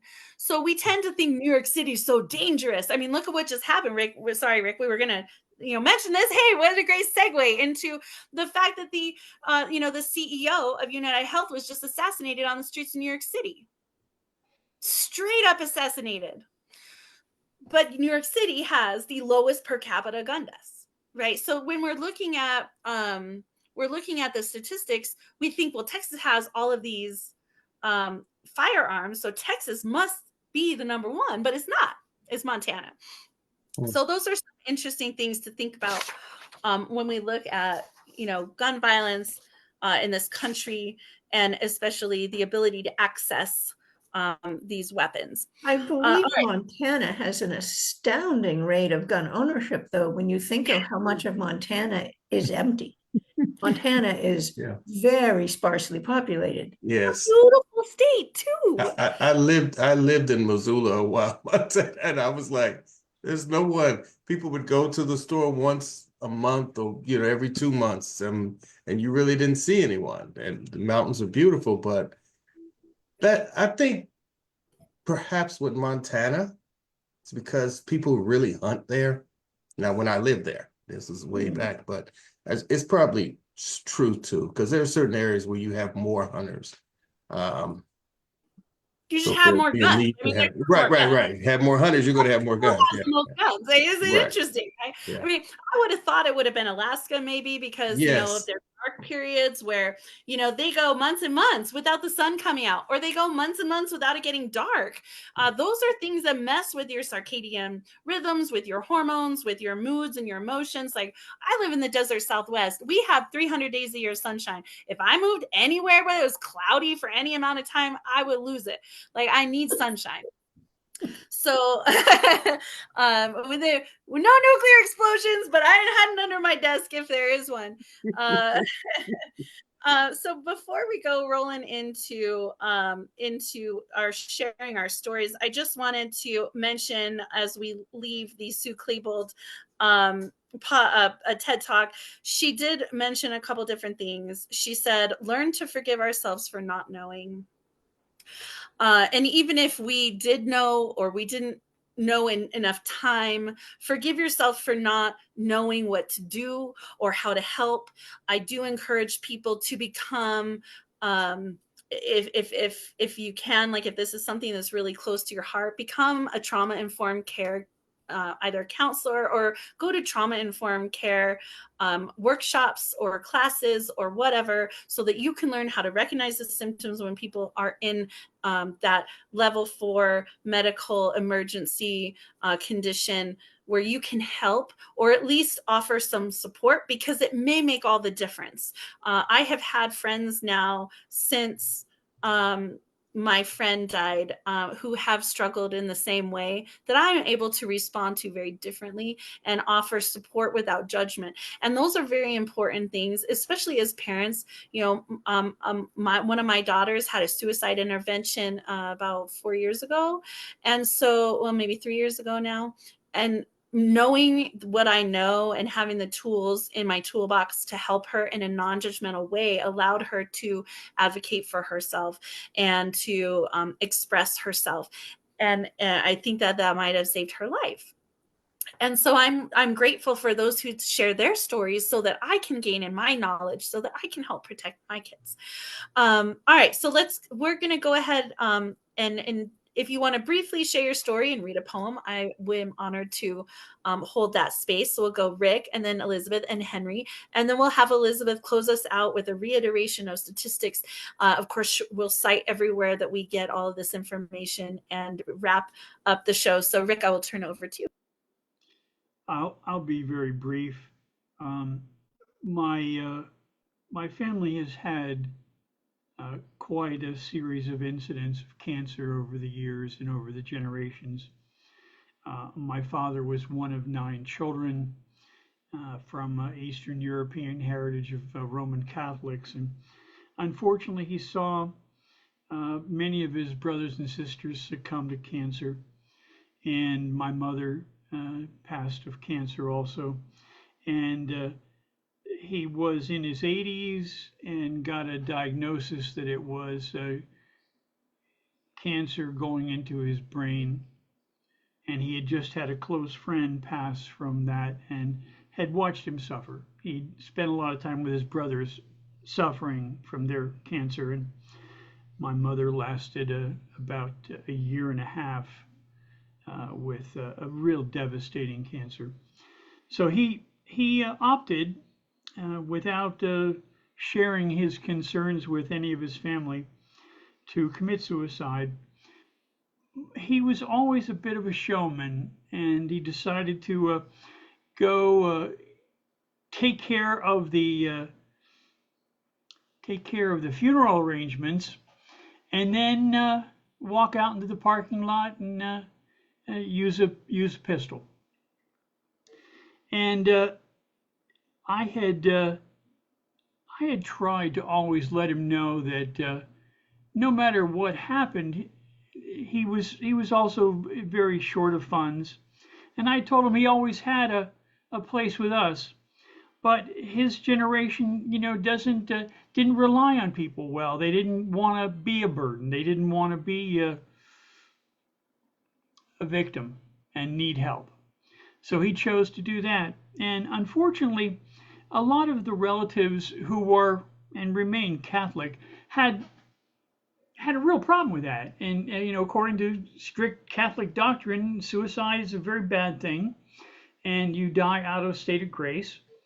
And I took a very different approach. When I gave his eulogy, I said, here was a man who really was involved in his family. He tried to get people together. He held parties. He did organizing groups to go on vacation together, and very much a family man in the best sense of the word.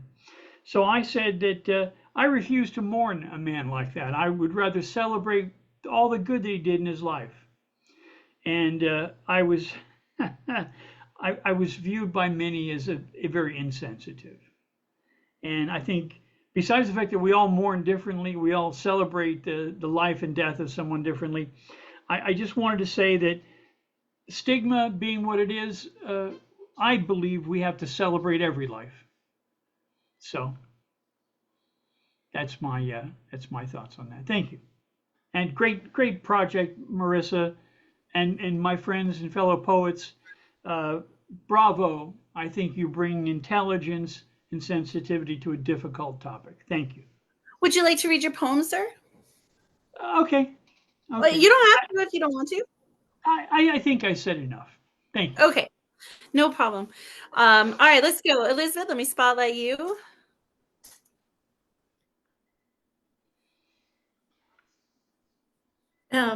About 10 years ago now, when my daughter was 15, one of her very close friends chose to end his life. And I came to learn much more about him as time went by afterwards. I mean, I knew him, he'd been to the house. But that night, he got very drunk, so drunk that he ended up in the hospital with alcohol poisoning. He was signed out against medical advice, and he went home. And he shot himself unexpectedly. So I believe that he might not have succeeded that night if he hadn't had access to a gun. It really, it had a huge effect on my daughter, huge effect. They had been to the homecoming dance together just a few weeks before. She was 15. He called her before he did it, and she didn't get the call because she was at a movie. So she will always live with that she didn't get his call on the last night when he called to tell her he loved her. I was at a new job, and fortunately I was able to take 2 weeks leave without pay. So I just was with the kids for the immediate aftermath. She was in and out of school. I went to the wake. I went to the funeral. So it changed our family. And one of the things we were very afraid of is because it had such a huge impact on our community. We live in a very small town. At the time, the place we were living was a whole town with 6,000. There were 3 towns combined into a regional school district, and there were still less than 200 kids in her grade. So big impact in a small town. And we were very afraid of that it was going to spread and that someone else was going to make the same decision. So it really affected us for a long time. We are running over, so I'll read one poem. And this poem will tie back to several of the things that we talked about today, because I came to learn afterwards that Ben, the boy who died, was also a devotee of Eric Harris and Dylan Klebold. So this, my poem is it was published in Ibbotson Street last year, and it's called Ben, We Hardly Knew Ye. Columbine Babies Reach High School, Fall 2014. Ben was a friend, a good friend, who brought candy to sad girls. He visited our house with his buds, the awkward boys. The kids played manhunt around town, which is like tag meets capture the flag, but with kissing. Ben made a Facebook page as Eric Harris. He sent friend requests to all the gang. My daughter had to ask who Eric Harris was, but she didn't tell me that the boy behind the page was Ben. She didn't want me to worry or ban him from the house. The probation department in Littleton, Colorado, said Eric Harris had the potential to do well in life and was very intelligent. The guidance department at our local high school said the same about Ben. He had friends. He tried out for the track team. Ben was a wizard with video editing and computers. He dubbed metallic music with reverberating screams into Columbine security footage. No one told me that either. We were on our way home from my in-laws when my daughter got a call in the car from a boy who was crying. It was about Ben. My daughter had missed a call from Ben the day before when she was at the movies. Sometimes even kids miss calls. But there was a voicemail from a very drunk Ben saying he loved her. He called not long before he went to the ER for alcohol poisoning, not long before he was discharged against medical advice, went home with his hardworking father and shot himself. The ambulance came quickly and too late. The sitting rooms at the wake were crowded with choked up parents and teachers, cradling cider and seltzer water as if they were stiff drinks. The porch was mobbed with mingling kids. Pictures of Ben from the homecoming dance with my daughter were out on display. Parents kept asking if Ben was bullied. The police came to our house to listen to the voicemail. They recorded the interview, taking notes around the kitchen table.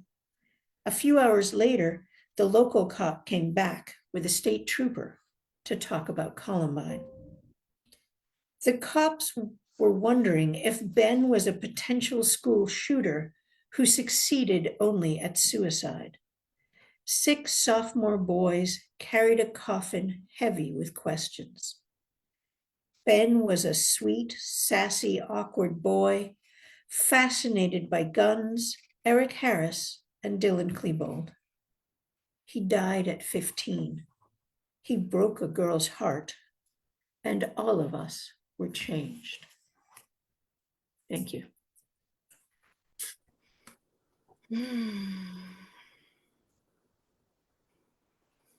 Succeeded only at suicide.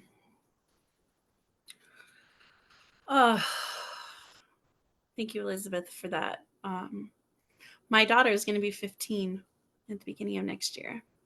And she's really likes this boy at her school. And so I can't even imagine that happening to her as a mother, how hard that must have been. And I'm grateful you had those 2 weeks, because that makes all the difference when you're a survivor and you've lost someone to suicide.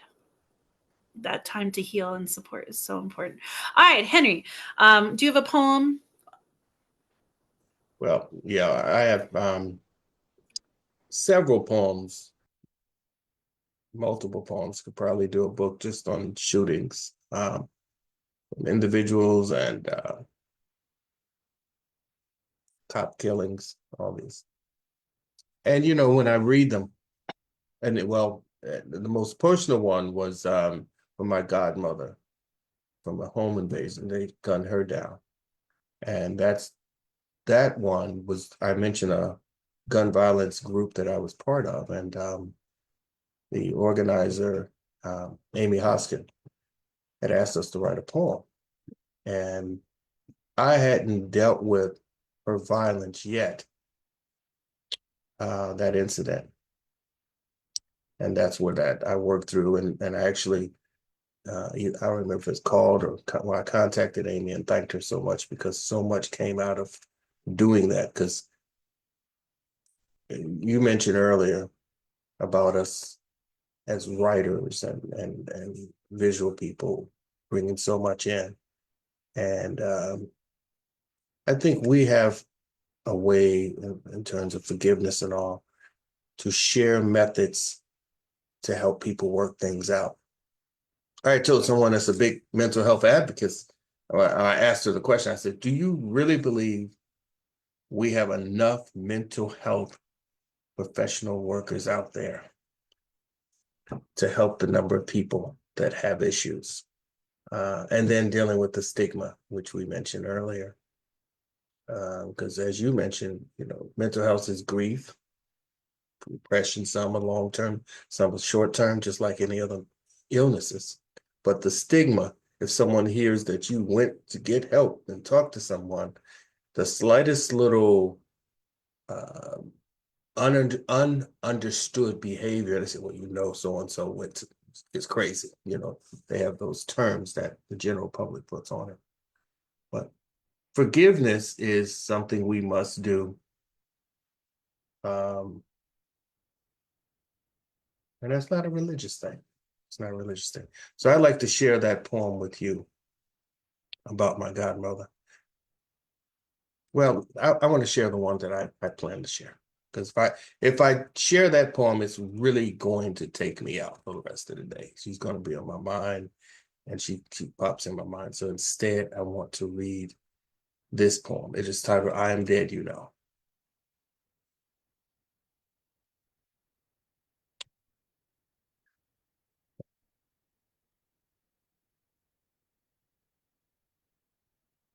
I am dead, you know. I am the flesh of target silhouettes seen as a big black dude daring you to smile back, paper flying in the wind, a stray piece of freedom longing to find a place to land.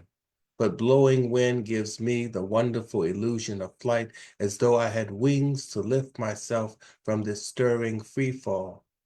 Fear covers my eyes as I believe the ground is about to grab me and snatch me from this wind, throwing me onto the ground. Where are you going? The earth screams. Where have you been? The earth whispers. Show me your hands, the earth demands. I tremble on the gravel, wondering if that road which shows me a path to run away, a voice then shouts, keep your hands up. Don't move, don't move. Why are you here? Where are you going? Are you on parole? Do you have a gun? Do you have drugs? Keep your hands up. Don't move, don't move. Why are you moving? What are you doing? Stop. Put your gun down. Put it down. Put it down. I was shot sweet 16 times. I fell dead inside. I feel dead inside today.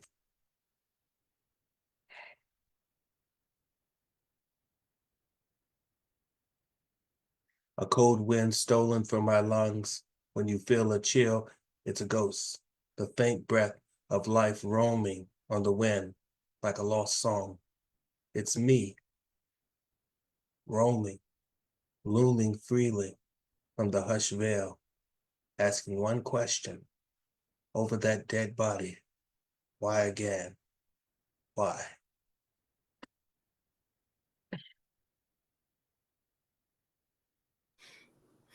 There's a lot of comments in the chat too from folks in the room commenting on your poem, Henry, and my heart goes out to you. I am so glad that you were able to tap into that. That is what we do as poets and artists. We go into rooms that challenge us and push us to confront the things that we sometimes haven't. And I'm very proud of you for doing that and for speaking about that. And thank you. And you have one more for us?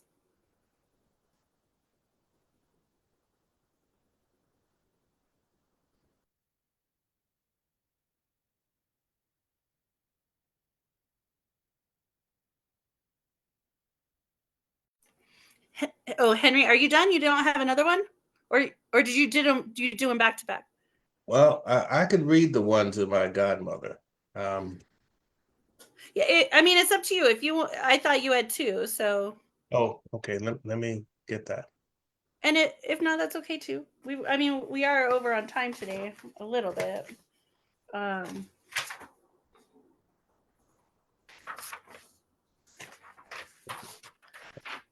This poem is titled the. Hold on.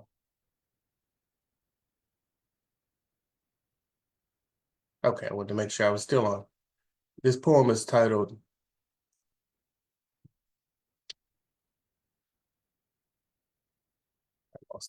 The Music of Whiskey, Cigarettes, and Bullets, to Gloria Montgomery, my godmother.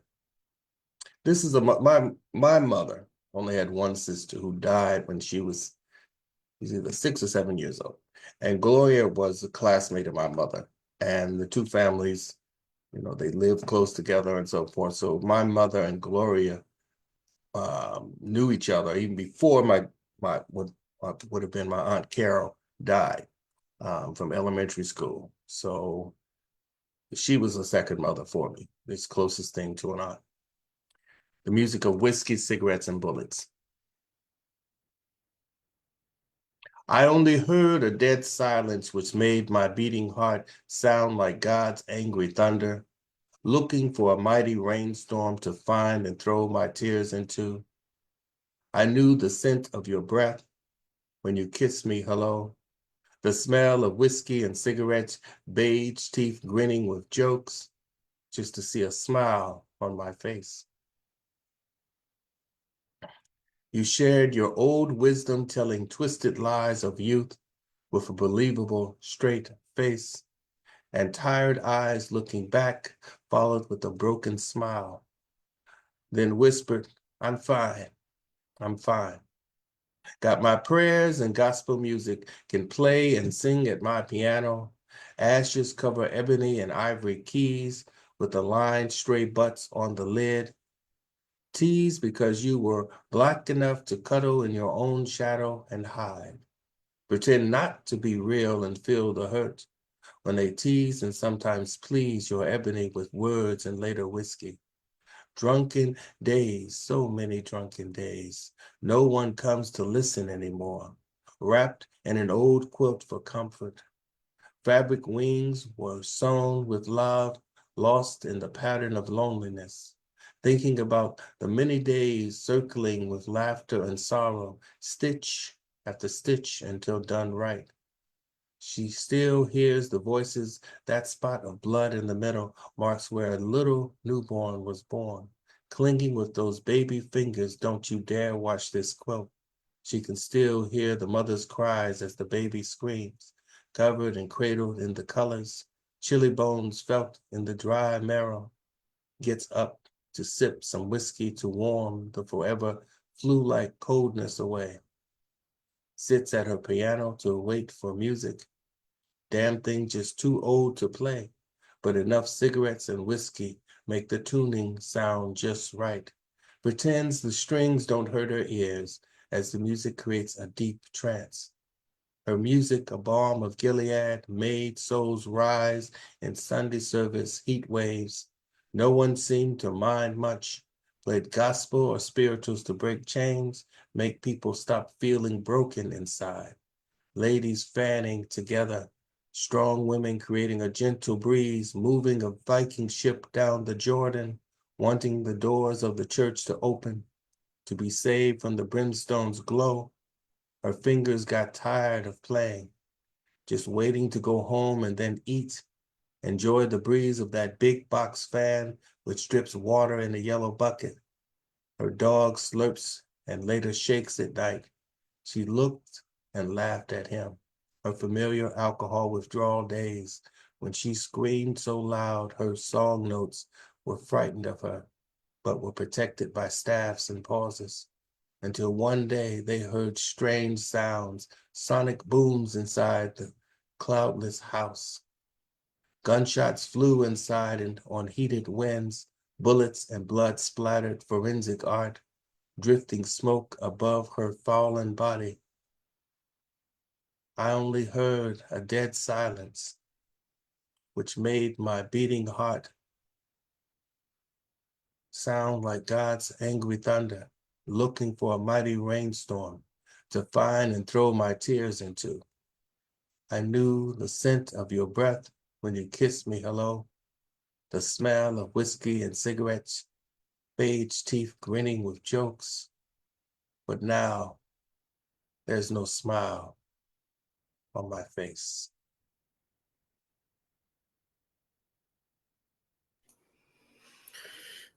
Wow, Henry. I feel like I'm in that room, smelling the smells and feeling the air on me. Your poems are always so descriptive and brutally beautiful. I'm so glad that you wrote those. So thank you so much. Thank you. Thank you a Doing lot. that. Share them. I'm going to share my piece because my piece is the story. So I'm not going to tell you too much about the story. But I will say next month in January, we're going to do resolutions and grieving gun violence. So just going to kind of be like a mini grief group, if you will, which is important to talk about the whole grieving process as there are more and more victims and survivors of gun violence as each day passes us. And then we'll have Elizabeth wrap us up with her awesome PowerPoint with very interesting statistics, things that I thought for sure the holidays meant that there would be higher rates of suicide, but that may not be the case. And so we're going to go ahead and have Elizabeth share all of that with us after this, and then we'll wrap from there. And I'll have everyone plug where you can find them and all of that good stuff when I wrap up here. All right, so this is from my book, Conversations with Grief. And I guess I hate spotlighting myself, but I will for the sake of the fact everyone else had to be spotlighted too. This is titled 365. So I know Rick has to go. So after this, Rick, you can inflect your last dark humor point, and that'll be a wonderful way to send you off this afternoon. All right, 365. This day, 365 sunrises ago, I was driving to work at this exact time, 8:28 a.m., behind the city coroner van. I remember it turned up your street, but really didn't think much of it then. Work was good. Lunch was good. Getting the kids from school was good. Didn't think much about how you hadn't called me back yet, or text me back yet, or laughed at that online post yet. Dinner came and went when my phone finally rang. Was the call we all fear. A call I knew before I knew you were gone. Crystal is dead, was all she said. Your voice rattled around my skull, breaking loose pieces of my brain as I strained to breathe, buckled at my knees. I lost my body in disbelief. She took her own life, she eventually said. No, this cannot be right. She said she would never do that. Nausea navigated like a champion through my core. As illness coursed through the living particles of my breath, I called your phone. Your voicemail chimed, and I knew before I knew. You were gone. No way had you used that gun. I'd asked you about that months ago. You said, absolutely no, I could never do that. Maybe that drunken slice to your arm so many years ago, now finally decided deeper could dictate death, challenge God. But no one saw this coming. That pink-plated small caliber calling you home. Cold in your hand, full glass of vodka on the nightstand, as you loaded that one fingernail size, fuck you, I just want the pain to stop bullet that founded your freedom, my beautiful friend.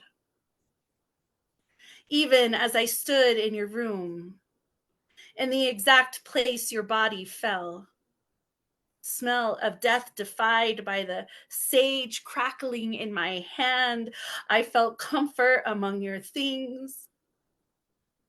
And the why wasn't I here? Why didn't she call? Why didn't I take the gun away? Why didn't I do more? Why couldn't she have just stayed? Just one more day, I pleaded to God. What good was I if I couldn't even save her?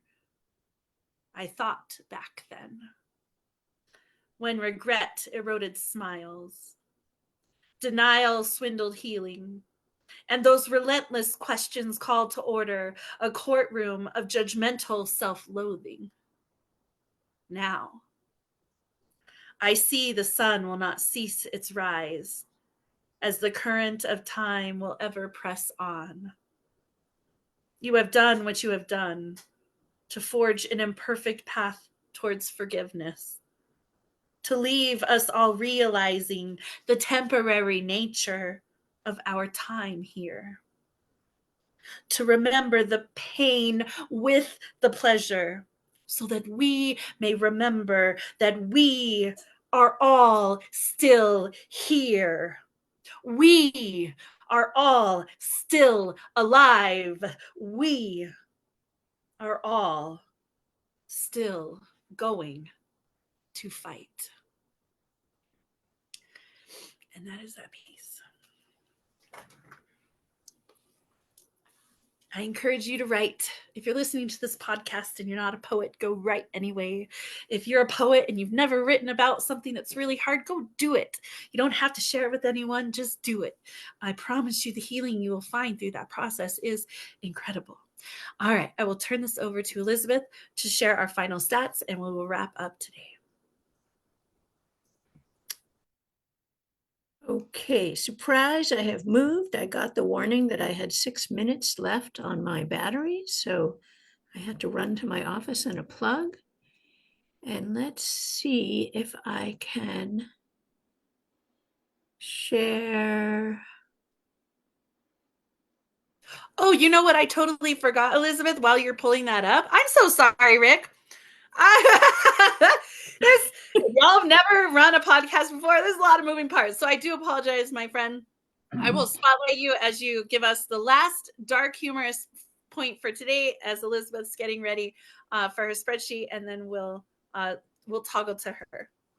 I thought I would add a little lightness to the activities, and I thought a little dark humor might be just the thing. So I've got 4 or 5 of these I'd like to read for you. Not real think pieces, but a little amusement for the topic. First thing, bacon and eggs walk into a bar. The bartender says, "Sorry, we don't serve breakfast here." But next, what do you call a dog with no legs? It doesn't matter. He's not coming anyway. But Did you hear about the elderly man who fell into a well? Apparently he couldn't see that well. But next one. They say 3 out of 5 people suffer from chronic disease. Does that mean that 2 of them enjoy it? Next, Oh why did terrorists shop at Walmart? Well, they prefer a Target. How do frogs die? They commit suicide. Last couple, I told the suicide bomber she looked fat. Boy, that blew up in my face. shit. I don't really like camping. I don't enjoy things intense. Next to the last one, how did terrorists get into Czechoslovakia? Well, they didn't check his papers. And then I used to be addicted to the hokey pokey, but then I turned myself around. And that's about that. Oh my God, let's go, Rick. Oh, let's go. I mean, And we on that have the note, comments, right? bye-bye. Thank you so much, Rick, for that. Oh my God, I love it, right? This is why we do something positive every show. We try to have a silver lining. Thank you so much, Rick Spisak, for that. You can find he is a published author of Better Green Books, so you can find his bio, his book, and everything on our website with the links to his social media if you'd like to have more from Rick. All right, Elizabeth, let me go ahead and spotlight you real quick. All right, let's see. And you if I should be can- able to share your screen too. I'm trying. Let me see if I can navigate to the document and then open it up. It was hilarious. Oh, Because it's in he's use. a Hang on. treasure in our community. I'm so glad that all of his hair has grown back. For those who don't know, Rick has been battling cancer. So unfortunately, he lost all his hair and his big, beautiful, lush beard. And now it looks like he's back. So I'm very excited. All right, Elizabeth. All right. We made it happen. Let's see if I. So I'm going to be in the way of my own graphs. Do I know how to get me out of the way? I don't. No, you're fine. You're so what you see is your square. Oh, wait, I see what you're saying. Yeah, I see what I'm Let's saying. turn your video off, maybe. Let's see if that works. What do you This say? we learn as we go sometimes with technology around here. So where it says stop video, just press the stop video button at the bottom left. Let's see if that. There we Perfect. go. Perfect. All right, this is from the CDC, Firearm Suicide Data Trends. And you can see, I also expected when Marissa announced this topic that the holidays were going to have a spike in suicides, but it does look like November and December has a little bit of a dip. But look, it kind of jumps back up in January. So I don't know if that's just a reverting to an average, but it looks like the effect of the holidays, and this is data from 2019 to 2023, is a slight dip in the holiday months, followed by a slight rise in the start of the new year. Not what I expected to see at all. Firearm suicide trends. The average daily number of firearm suicides by month in the US, again, this data is from the CDC. So it is the aggregated data from 2019 to 2023. The little asterisk you see there is just telling you that 2023 is provisional. I don't have when this was published, but I believe that's why you have that asterisk there. I was astounded and saddened to see the rate of daily firearm suicides in this country. That's depressingly high. What the data says about gun deaths in the US, this comes from Pew Research. It's a short research report. And suicides accounted for more than half of the gun deaths in the US. So of the gun deaths in the US, 54 out of every 100 were suicide deaths. And this is in 2021. I mean, we do want to, mention the fact that that this is in 2021. Of course, statistics may be different as we are doing this podcast in 2024. But as of this time, when Elizabeth posts these in 2021, this was the statistic then. And what you'll see is this is the data from 2021 that was published in 2023. So we're always going to have that lag from when the data happens to when it's compiled to when you have the publication. So good for pointing that out, Marissa, but that lag, she will be with us. And again, we're in 2021. What share of all murders and suicides in the US involved a gun? About 8 in 10 US murders involved a firearm. And more than half of all suicides also involved a gun. That is suicides that were successfully completed. And that is from the same sources before. That's from the Pew Research. Most firearm deaths are suicides. This is again from the same Pew Research. But when you go down by age, you see that suicide becomes a larger and larger percent of the deaths by gun. Part of that is because there are fewer overall deaths by the time you increase in age here. I apologize that this is hard to see. At least it's very hard for me to see because it's a big graph that got put onto a small slide. But you can see that suicide is more common than homicide by firearm once you get to over the age of 45. So suicide. And maybe for those who don't have their glasses on or like, I can't see that, right? The blue was little and it got big, and the orange was big and it got little. The blue is the suicide, the orange is the homicide. So we know that the blue suicide numbers are getting much, much bigger, and the orange homicide numbers are getting much, much smaller. So instead of necessarily getting wrapped up in like, oh, I need to see every number that's on the screen, you can see the overall trend and the color shifting away from homicides and it being mass taken over by the blue, which represents suicide. And again, this is 2021 data published in 2023. For youth firearm suicide, this is from Children and Youth Services Review. It's a peer-reviewed scientific journal. This is from 2017, though, so it is not the newest numbers, but it was talking about the precipitating and risk factors and gun access. So of youth who died by suicide, 42% used firearms and 45% used hanging or suffocation. The rate of firearm use among youth suicide did not change in the 9 years between 2005 and 2014. And this is what I highlighted as relevant to us here. Nearly 2/3 of firearms belong to parents or another family member. And a significant portion of parents and family members stored their guns in plain sight. And that kind of goes back to the 1 in 3 kids have a parent who owns a gun. So if you think the 1 in 3 children have a parent who owns a gun, right? And then most of those parents are going to store their gun in plain sight.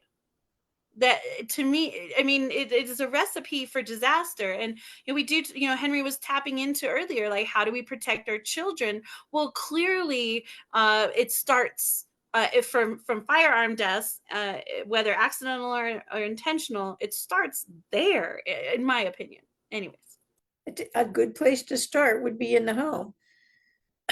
So this is, again, the CDC, that gun suicides reached an all-time high in 2022. The homicides were slightly down. This is published in the summer of 2023.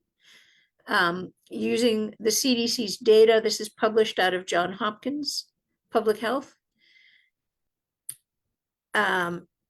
So they were looking at evidence-based policies to reduce gun violence, implementing permit to purchase laws, using domestic violence protections and extreme risk protection orders, which are the red flag laws that we talked about earlier, to temporarily remove firearms from individuals who are at an elevated risk.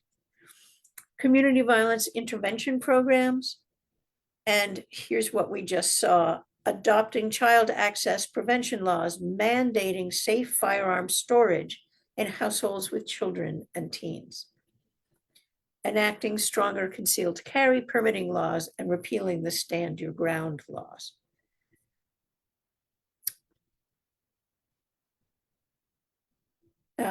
This is from the same source, the CDC data analyzed by Johns Hopkins University Public Health.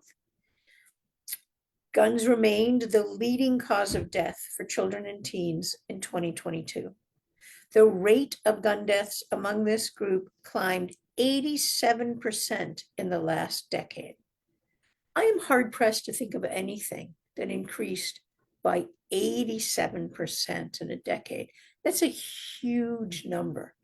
You would say there was a trend if there was a fraction of that number. You know, it makes me wonder if cancer rates in children climbed 87%. Exactly. How different would society view this crisis? Anyways, how would society view it, and who would we be suing? Right? We'd be going all out for finding cause and making someone accountable. Additionally, the nation's overall gun suicide rate increased 1.6% to an all-time high. And for the first time, the gun suicide rate among Black teens surpassed the rate among white teens. So that first time came in 2022. And here's the data behind that talking point.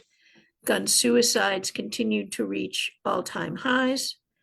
This is 2006, age-adjusted rate per 100,000, up to 7.65 gun suicide deaths per 100,000.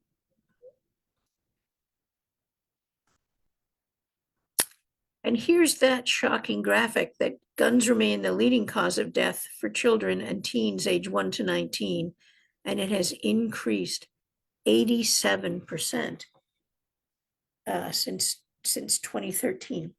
These are rates per 100,000. And this is the graphic for the gun suicide rate among Black children and teens surpassed the rate among white children and teens for the first time on record. So this is the white gun suicide rate, and this is the Black gun suicide rate, both for ages 10 to 19. And I do want to point out that is how the chart is labeled by Johns Hopkins. Okay, so those of you who are listening to this podcast, please understand that the language that we're using in this podcast is directly from the website and is directly from Johns Hopkins. Correct. I am just reading the labels for those who aren't looking at, and for those who don't have magnifying glasses, because it's very small in the print. So when you look at that point where the points change in their relationship, actually the white gun suicide rate for those ages drops, while the Black gun suicide rate for those ages increases between 2021 and 2022. And that's what I had gathered. Awesome. Thank you so much. And I do want to acknowledge, for those of you who may be listening to this podcast later, that we understand and we do recognize that this is on the heels of COVID-19. 2022 was a very big year for suicide rates and mental health issues, simply because of surviving the pandemic as a society. So I just want to acknowledge that. Okay, thank you so much, Elizabeth. I would like to invite, so if there's, so you can go ahead and stop share. That's the end of the slides, right? That's the last one? It is. This is me trying to figure out how to stop sharing, but every time I try to stop, so if you can kill it, go ahead. But every time I try and stop sharing, Okay, Lizzie. Okay, wonderful. So it's a learning in progress, right? Technology is not always our friend. It doesn't always work the way we want it to, but we have to be grateful because it has brought us all together, despite a pandemic, and has allowed all of us to experience each other and learn and grow together. And I'm just excited for the future. I do want to mention that next month, again, we're doing resolutions in grieving gun violence. And just during this podcast, I had a bunch of ideas for future shows. Like I've already outlined the first 10 that we're going to do. So we're already well into 2025. And then don't forget the signups are on the spreadsheet so y'all can sign up there. But I think the denial factor is a wonderful topic to discuss. Frog in the pot, the concept of Henry kind of tapped on this a little bit. So the concept of a frog, right? If you put them in if you put a frog in boiling water, they're going to just jump out. But if you put a frog in cold water and you slowly heat it up, the frog will just die and boil to death because they don't understand that they're in this situation. Well, I think the pot is boiling, but I think it's been heating up for so long that nobody's recognizing the crisis that we're in. So kind of that concept, the contagion of inspiration. Elizabeth had tapped on this a bit, how so many things inspire the next whatever is going to happen, and how do we stop the contagion of inspiration? Henry talked a lot about owning guns as a resolution for fear, for being afraid, for feeling afraid, right? And we know that having your own gun, your own home is more likely to kill you than not. So be very afraid, or guns and fear, something like that. We'll do a show on that. I like the concept of fame, fortune, and spent bullets. Elizabeth had tapped a little bit, I think maybe both of you did, on the concept of, well, hey, when you start posting things online and you find the right groups of people who support your lunacy, support your rage, or your revenge or whatever, suddenly you can find fame and fortune, if you will, in the demise of others. Then Henry was talking about his the family members that he lost. So I think the brutality of protect and serve is a wonderful topic for gun violence, really honing in on gun violence with law enforcement. And then the last one I just came up with, if guns were cancer in kids. Because that statistic is stifling. 87% increase, and this is not over 1 or 2 or 3 years. It's over 10 years. The research from Johns Hopkins. I mean, we're trying to bring you to this podcast the highest, most elite, real, true, honest statistics and facts. And I think places like Duke University and Johns Hopkins and the CDC and the Pew Research Institute, those are places you cannot argue with that data. You can accept it as truth or not. That's fine. But those medical and educational institutions have to go through a long, rigorous peer review process to ensure that what they are publishing is factual. Yeah. So you can fact check all the stuff you want, but we're trying to, get ahead of that curve by bringing you from the beginning things that are fact checked already. All right. So let's see, if you want to plug yourself real quick, where people can find you, follow you, all that stuff, and then we'll close out tonight. Elizabeth? I am actually at a reading at Smith College on Thursday as part of the 30 Poems in November. It's a fundraiser for the Center for New Americans. So that's at Smith College in Northampton, Massachusetts. Otherwise, I don't have my own website yet, but I do keep my Amazon author page updated. So you can check my Amazon author page and see my books and anthologies that I have been a part of.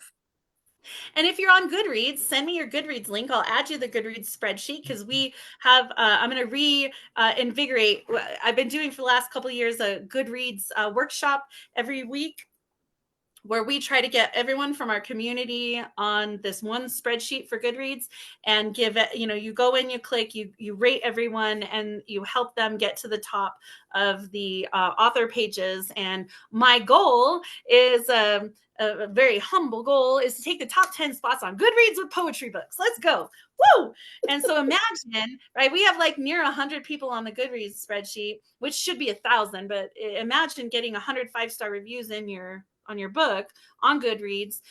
So, we share that Google Sheet, and that way everyone can pour back into each other within the community. So send me your Goodreads link, Henry. That goes for you too.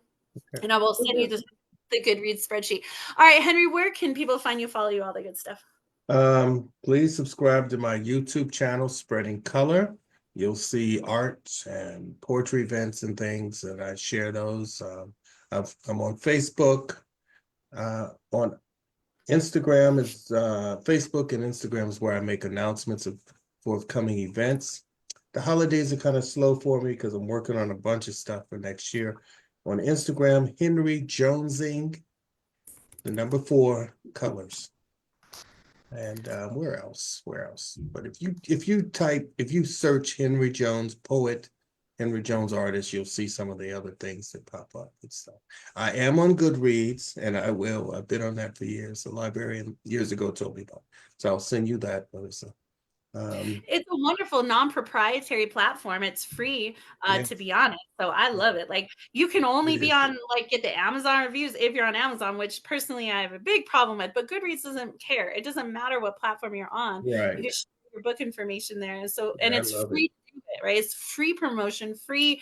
So if it's free, it's for me. Like, Goodreads, you better be You got a poem. There you go. very cool. And so Terry Rose Jurtson is in the house. She is a Red or Green Books author. She also hosts the karaoke night at The Word Is Right, and she had requested to read a poem. So Terry Rose and I encourage all of my Red or Green Books authors to read your emails, because everything is in the emails, the opportunities to become part of these shows, these podcasts, and do things. So that'll help us prepare these podcasts. But I will let her, because she's been here the whole time, if she would like, to read a poem. I mean, technically, this is not an open mic or a town hall forum, but she is a Red or Green Books author and a host of Word Is Right. So I do want to extend her a courtesy if she would like to read a poem as we close today. Terry Rose? Before she does that, Yes. Can I throw out the name of my forthcoming book, Black Blues, Poetry Without Cornbread? And where can people buy that? Well, I need to talk to you because I found out some nuance, but it's coming out. It's done. But Let's I'll go. Let's talk go. to you. Oh my God, let's go. So my goal is to get to 1 million words, Henry. We are sitting at almost 800,000 words. I want to get to 1 million words. Please be part of that journey. Yeah, because this book, We'll we'll talk. But it's coming. I could be like, when's it coming? I said, well, the Christmas holiday but you want things done right. That's all. If you come out at the end of the year, you lose the benchmark for so many book awards. Right. And that was the other thing that someone said.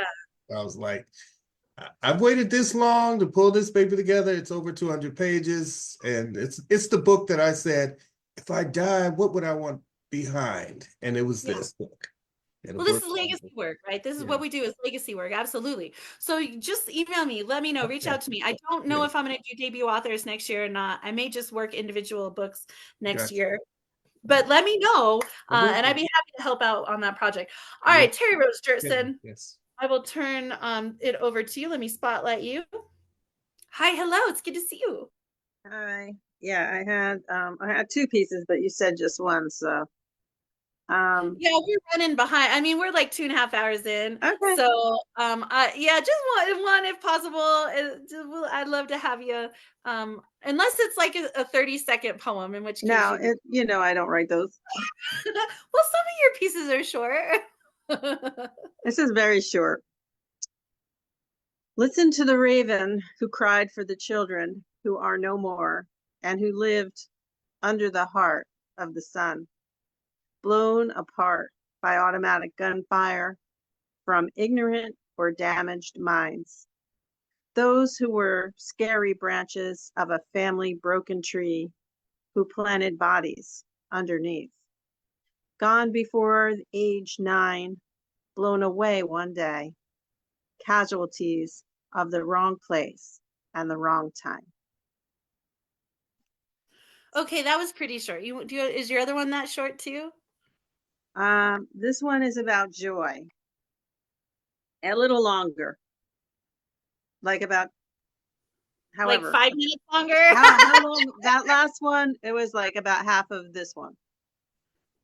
Okay, let's end on some joy. Go ahead and read the joy. We're over time, but it's all right. Let's end on some joy. Thank you, Terry Rose. Okay. Does joy require permission? No, it does not or should not. If I let them, though, they will take it away. It requires a demand more than a request, or they will destroy it. I was happy for a moment, helping my grandmother in the setting of the table, learning how to make her recipes. My memories are faded of her, but wanting to please her. My poor memory was not given permission to fail in remembering my simple joys. No one was invited to steal them. Most days I'm running from oppressors. I don't have the strength to stand and fight. They are experts at crushing dreams. Those days I'm a prisoner in my place of peace, my home, that was to represent rest. It has become torture when I have to scream over the top of narcissistic noise.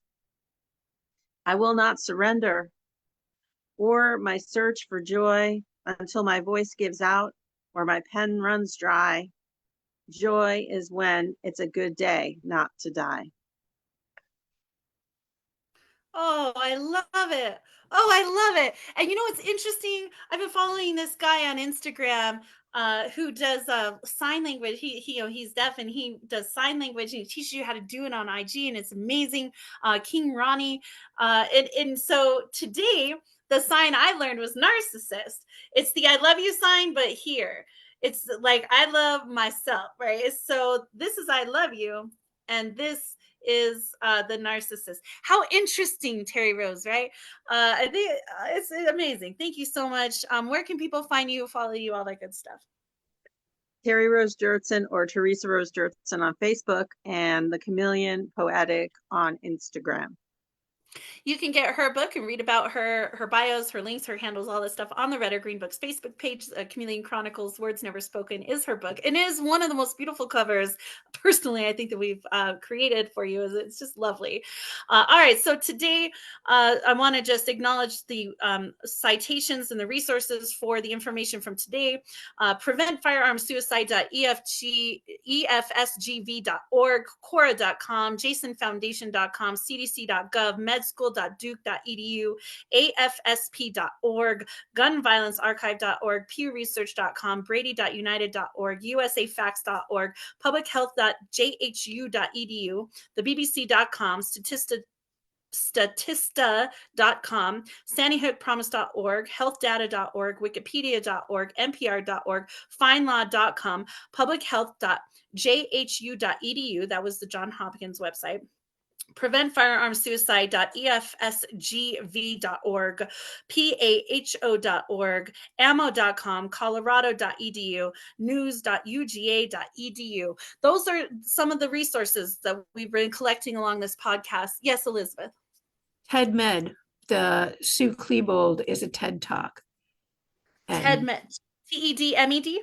Yes. TEDMED, is that .com? I don't know if it's .com or .org. All right, so TED Med, either .com or .org. Let me know those so I can add. Well, I'll find it. I'll figure that out. But it'll be one or the other. But TED Talks for sure. And of course, we found that Sue Klebold TED Talk on YouTube. It is available for anyone to go and view. It has over 2 million views. Was it 2 million? It has TEDmed.com. .com. Okay, over 12.2 million views, which is just incredible. So let's keep doing what we're doing. We'll see you back in January. Remember, this is the first Saturday every month that we do this. If you're interested in becoming part of this podcast, please reach out to us, Marissa at redorgreenbooks.com, MARISSA, red, READ, Marissa at redorgreenbooks.com. Also, the volume 2 submissions are open right now. You can email us at americangraveyardpurpose@gmail.com. Visit the website, announcements, upcoming events, all kinds of things are there.